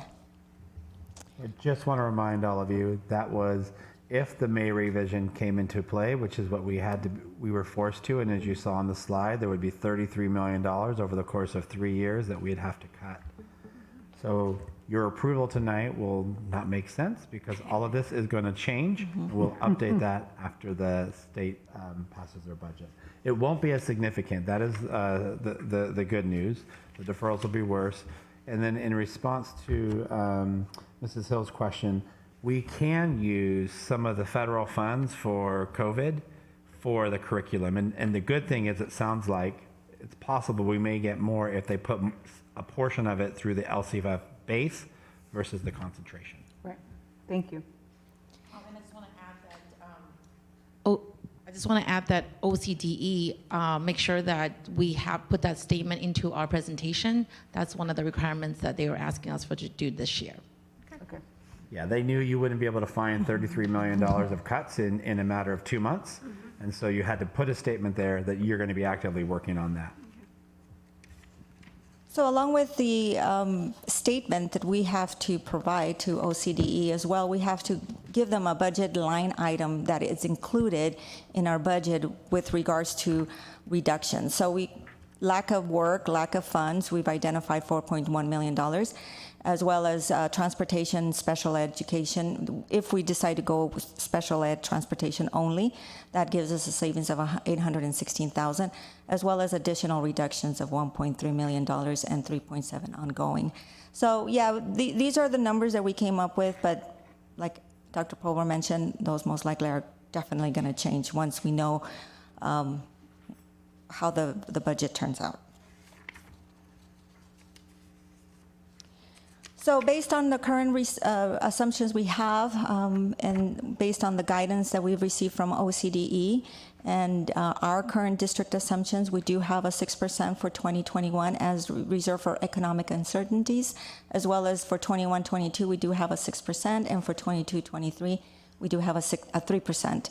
And that reserve is really only to make sure that we are stable in regards to economic forecast and volatility, as well as declining enrollment, and if our federal impact aid was impacted at any point during these few years, and just protection against unanticipated budget expenditures. And we really do need to have cash flow. We need to look at our cash flow really until these deferrals go. In my past experience, we would have to look at cash flow pretty much on a daily basis to ensure that we at least have enough to meet payroll. Should we have to at least put off a month or two in our accounts payable, we could do that, but it's going to be very difficult. We really want to be able to make our payments as quickly as possible. And with that, I thank you. I'm going to go ahead and pass it back to Nancy. Okay, I'm just going to stay over there. Okay, yes. I just want one clarifying question. So our rules and guidelines are by the state that we have to have a 3% reserve. Minimum 3%, but the county, 3 years out. Yes, the county does recognize that's not enough for payroll. Right. The average school district prior to all this was about 17%, and so that's the number that that most school district would like to at least get to that point, because that's also help you with cash as well. Thank you. That's okay. Stand. Okay. Then I'm gonna finish up this presentation right here. So we do know that the governor and the legislature have reached a deal, and so the details are emerging. I mean, literally late last night, this morning, this afternoon, I printed as well for you what some of the information are, as what we have seen so far. And the Assembly and Senate are expected to take final actions by this Friday on June 29th. And the governor is expected to act on the agreement and the trailer bills by Saturday, June 27th of this week. And once the budget is signed into law on July 1st, we have two options. ECHOS does require us to do a 45-day update if there is a significant change, which we do have a significant change at this point. And if the budget, the changes are minor, like some of the ones we had in prior year, then we can take it, around when we do the 1920 unaudited actual presentation before September 15th.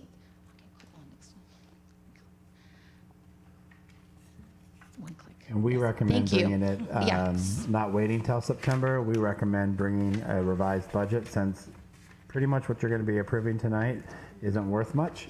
That we will have a revised budget and want to bring it to our August board meeting for all of you, so you can see the actual impacts of the actual state of budget that's been adopted. Yes, so we will, yes, so the August board meeting is on the 11th, and so we'll be basically updating you on what the numbers are, and bring you a multi-year projection as well at that time, with an updated cash flow as well. Great. And so that concludes our presentation, and we're happy to answer any questions that you may have at this point. Dave, do you have any questions? I missed the last part. For some reason, I couldn't hear the vocal part of that, but no. The budget will be what the budget's going to be, and we have to see what the trailer bills do as far as going forward. So, it's like asking Mrs. Lincoln, how was the other half of the play? Well, so we'll have to deal with it as it comes down the line. Okay, thank you. Do any of the board members have questions? No? Okay, we are now going to go, I'm going to gavel out of our board meeting and into a public hearing. And this is a public hearing in case anyone in the public would like to speak to our budget presentation. And not seeing a stampede to the podium, I'm going to take us out of our public hearing and back into our open meeting. Okay, we are now on to our consent calendar. The consent calendar part of the board agenda is our customary and usual items that come up before the board, and is usually done as an entire calendar. And are there any pulls today on the consent calendar? None. No. May I have a motion then? I make a motion that we, Consent calendar. A. Okay, do I have a second? ACC. I'll second. Okay, I think I have is there any discussion? Okay, it is now a roll call. Mr. Boyer. Aye. Mrs. Hill.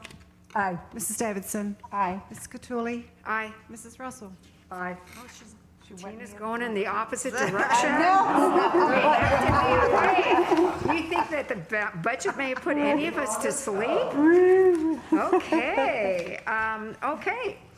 We are now on to an action item, and we have the approval to submit our LCAP operations written report. Mrs. Reed. Thank you, President Cattouli. The actual adoption of the 2020 LCAP has been moved to December 15th, as Ms. Galicia shared. This operations written report is really just a summary that explains the changes to program offerings that we made in response to school closure. So it really addresses everything that happened during our COVID-19 emergency teaching, the major impacts of such closures on students and families, and it gives a description of how our district is meeting the needs of its unduplicated students during this time. May I have a motion for approval? I move to approve. I'll second. Okay, is there any discussion on the board members? Okay, Mrs. D'Angelo. Mr. Boyer. Aye. Mrs. Hill. Aye. Mrs. Davidson. Aye. Mrs. Cattouli. Aye. Mrs. Russell. Aye. Okay, motion passes 5-0 unanimously. We're on to our second and final approval of our revised board policy for the uniform complaint procedures.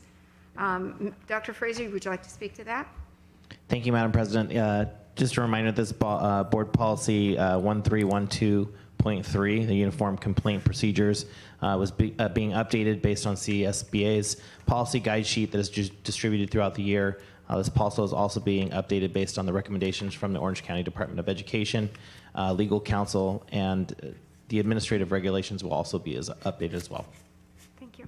This is our final, this is our second reading and final approval. May I have a motion, please? Move approval. I'll second. Thank you. Is there any discussion or questions in the board members?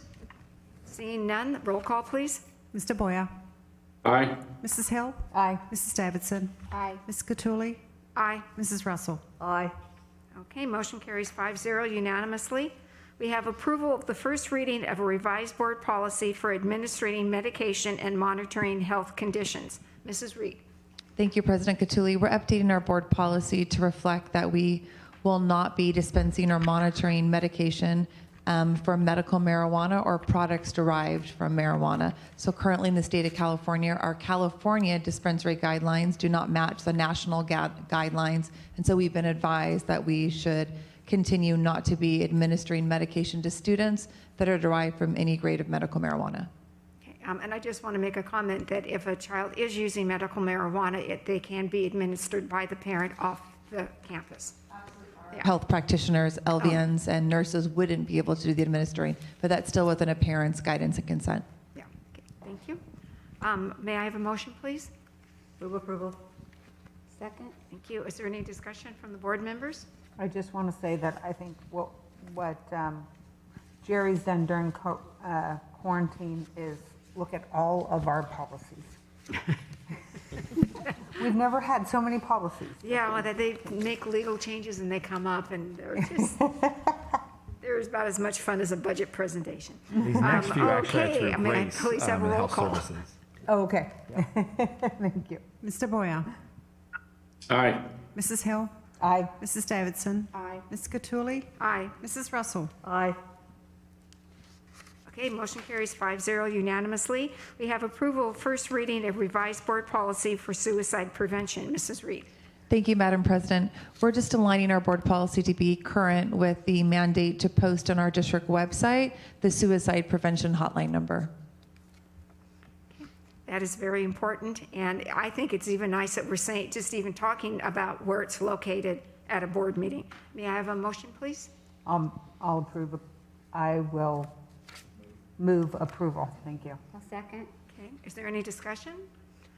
No, just very grateful for it. Mr. Boyer. Aye. Mrs. Hill. Aye. Mrs. Davidson. Aye. Mrs. Cattouli. Aye. Mrs. Russell. Aye. Motion carries 5-0 unanimously. We're on to the approval of a resolution to authorize signers and approval of the 2020-2021 local agreement for child development services with a state preschool contract. Mrs. Reed. Yes, Madam President, this contract allows us to continue with our state preschool program. It also makes it capable for us to receive a maximum reimbursable amount of just over $181,000 for students who do enroll in our state preschool program. That's great. May I have a motion, please? Move approval. Second. Is there any discussion? Mrs. D'Angelo. Mr. Boyer. Aye. Mrs. Hill. Aye. Mrs. Davidson. Aye. Ms. Cattouli. Aye. Mrs. Russell. Aye. Okay, and now we're down to actually the adoption of our annual budget that Dr. Nian and Mrs. Galicia just presented to us. So may I have a motion for approval? Move approval. Second. Thank you. Is there any discussions or further questions from any board member? I don't want to. You don't want that's not really an option. No. Unfortunately. It's like I like to rewrite the budget myself. Okay, I think we're ready for a vote. Mr. Boyer. Can I just? Oh, yes. Wait a minute. I just remember in 2008, all the drama that we went through, and I just have to compliment this board because I think that our experiences over the years in being fiscally prudent and some of the funds that we have set aside has enabled us to not be in the crisis we were back in 2008. So thank you, everyone. Yeah, thank you for bringing that up because I think that's very, very true, that was not a fun time to be on the board at all. Especially in the Performing Arts Center when we had all those hearings. It was not fun. Yeah, nobody wants to cut anything, and I totally agree, but you have to balance your budget. So, yeah. Thank you. Well said, Mrs. Russell. All right, a vote? Mr. Boyer, Aye. Mrs. Hill, Aye. Mrs. Davidson, Aye. Ms. Cattouli, Aye. and Mrs. Russell. Aye. Okay, our next is a resolution for the Board of Los Alamitos Unified School District for the Education Protection Account for the fiscal year 2021. And Dr. Nguyen, would you like to speak to that? Yes, so our district received about $4.3 million from the EPA account, that's what we called it. So basically, it's a reduction of the state aid portion of our funding. So our total LCFF revenue includes property taxes, EPA, and then state aid. So it's not an additional dollars that we receive, it just offset the state aid.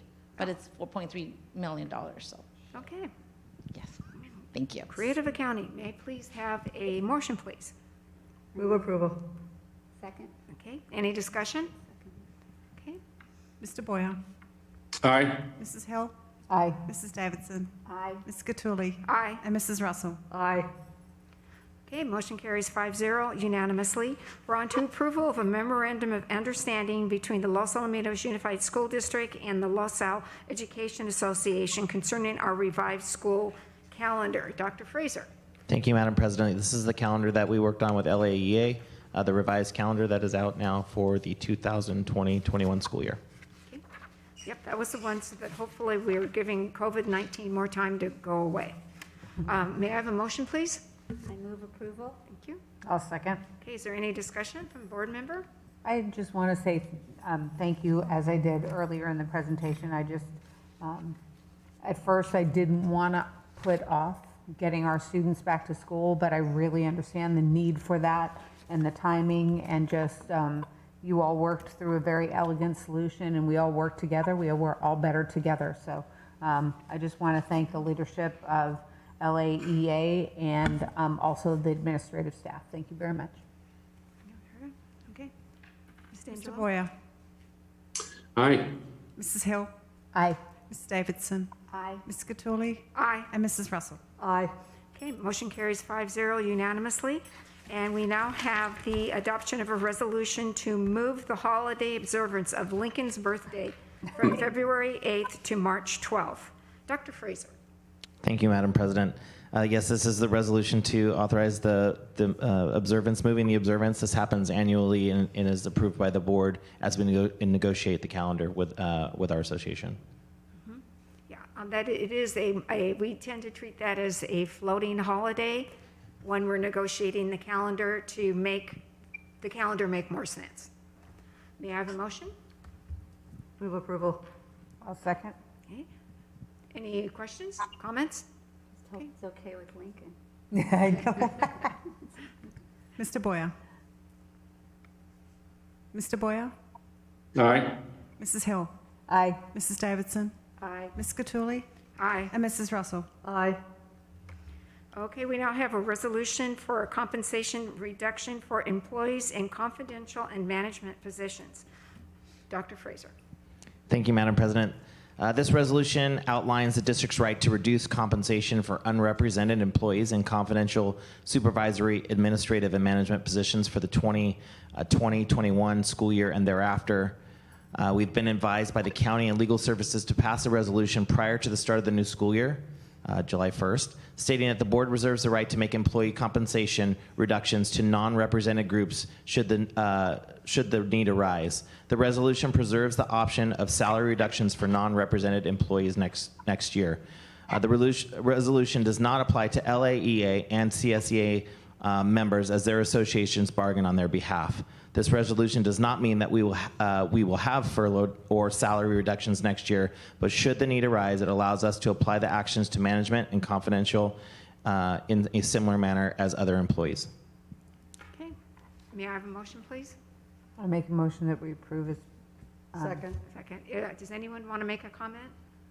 I would like to make a comment. I would just say that when you read that, it's a very daunting thing, but I just want to say that these are the things we have to put in place based on the timelines and put these things in place. Even though our legislators talk about local funding control for us at our school districts, Sacramento continues to dictate and do things. And as we sit here and juggle a budget, which we don't know, which we know we just passed, not knowing that it's all going to be different. I don't like to put these things in place, but we have to, so that if we have to make changes, I just appreciate our employees that go along as we have meet twos with our associations. We'll be making some tough decisions about things we have to do based on as things unfurl in the next months to come. So thank you for all you do. No one likes to get this kind of news that you may lose some money in your paycheck. Okay, so. Yeah, this is just Thank a right to reduce. It isn't actually doing it. And in the past, it's just like what Mr. Boyer has said. Everybody puts their hands in the center, and they do that. But I always feel funny because we're like, singling out a specific group of people. So I want them to know that we love you and we're not planning on doing this to you, but we never know. Okay, roll call, please. Mr. Boyer. Aye. Mrs. Hill. Aye. Mrs. Davidson. Aye. Mrs. Cattouli. Aye. Mrs. Russell. Aye. Okay, we're on to our approval of warrants. Warrants is the equivalent of the checkbook for this school district. And whenever we have a question about a particular vendor or a transaction, we put in our questions and they are answered to us. So may I please have a motion? I move approval. Second. Okay, any discussion? Roll call, please. Mr. Boyer. Aye. Mrs. Hill. Aye. Mrs. Davidson. Aye. Ms. Cattouli. Aye. Mrs. Russell. Aye. All right, we are now going on to our acceptance of donations. And when you consider the fact that we haven't had students in classes since the middle of March, it is amazing to me that our incredibly generous community is still getting donations. Let's scroll. That's a list of the donations that we have received. And I believe this is the last for this fiscal year. So when we get to the next page, it will show our total for the year, which is over $500,000 that our parents and our community members have donated to us. And to say thank you is just not enough, but thank you so much. You guys, everybody who donates something, you have truly enhanced the education of the students in Los Alamitos. May I please have a motion? I move approval. I'll second. Okay, any discussion? Roll call, please. Mr. Boyer.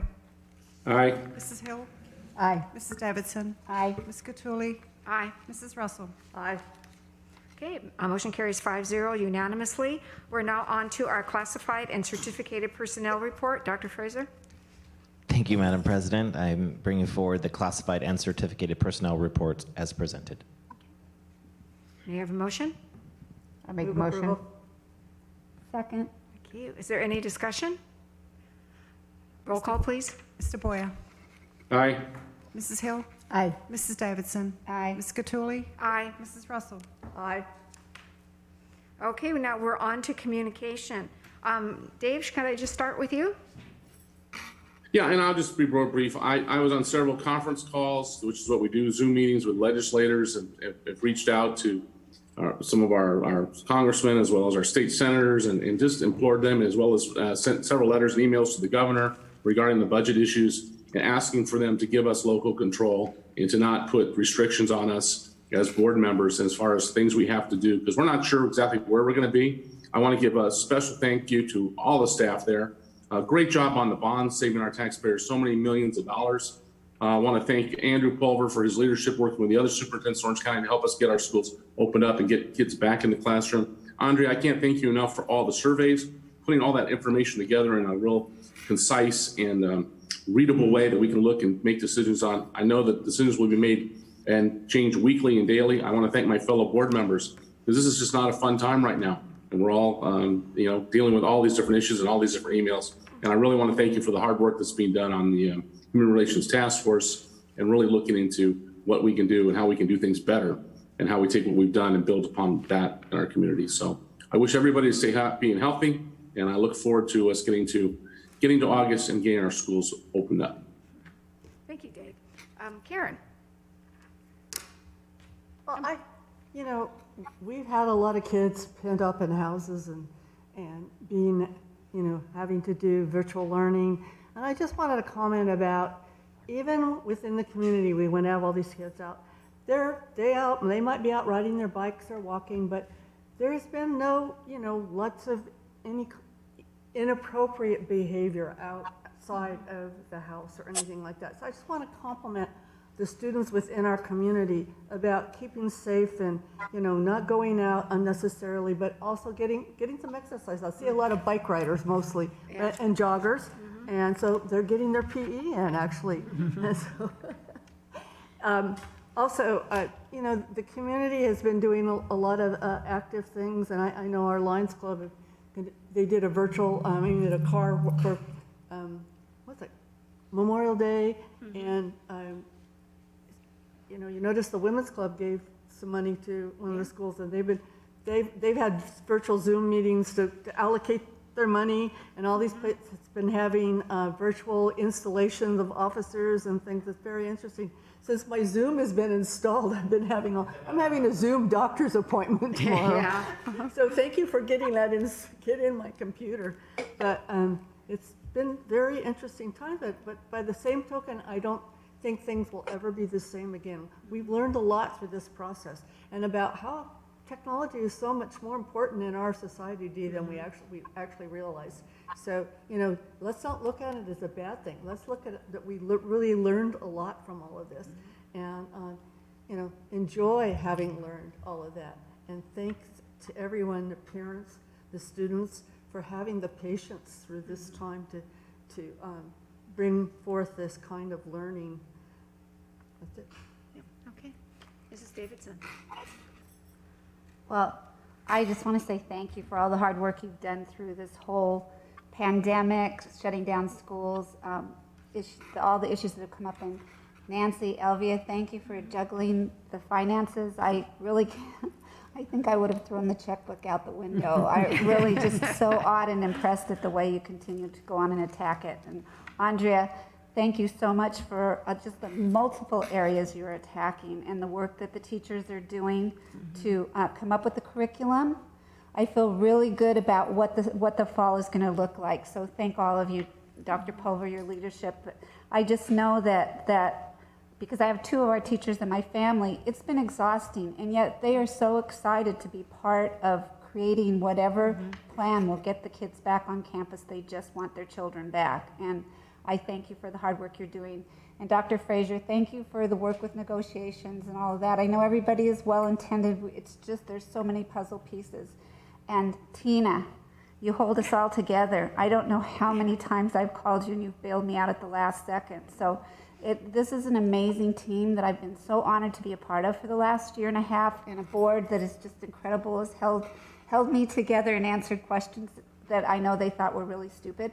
So I thank you for your patience and your understanding, and for allowing me to be a part of something that is always evolving and ever changing. So thank you. Mrs. Hill? I think we all have a theme this evening, and that part is really thanking staff, because we know that this has been, there's been no playbook, and it's been overwhelming, and what happens, in 24 hours, something will change dramatically on how we have to look at something and how we have to react. And I just appreciate all of you, and appreciate you always looking forward. How are we going to get to that next step? How are we going to get there?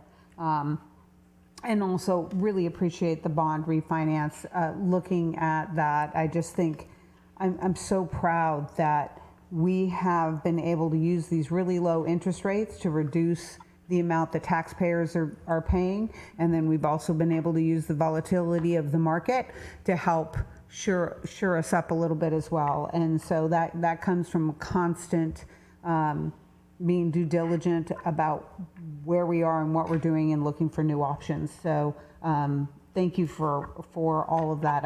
I do want to say that Dr. Pulver, your leadership has been amazing. I don't think when you took the job a year and 2 months ago, you ever thought that you'd have 10 years in 1 year, It's been a great deal, but you've handled it with such grace, and we just really appreciate it and you.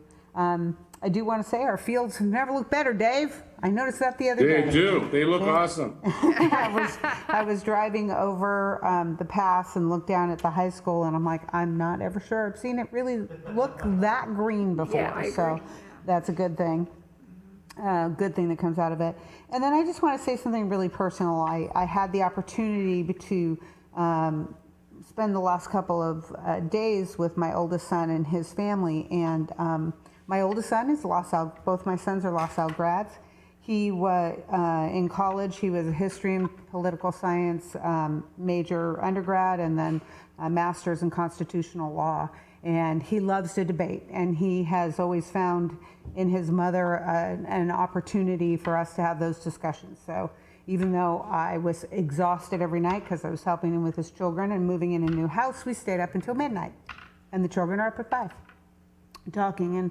And he really helped me look at this situation that we find our country currently in, and that we're looking at the different options that we have for our students to have more equity, to be able to look at our unconscious bias and what are we going to do about that, and that we really do have it. And I was raised by a mother who taught me to never judge a book by its cover.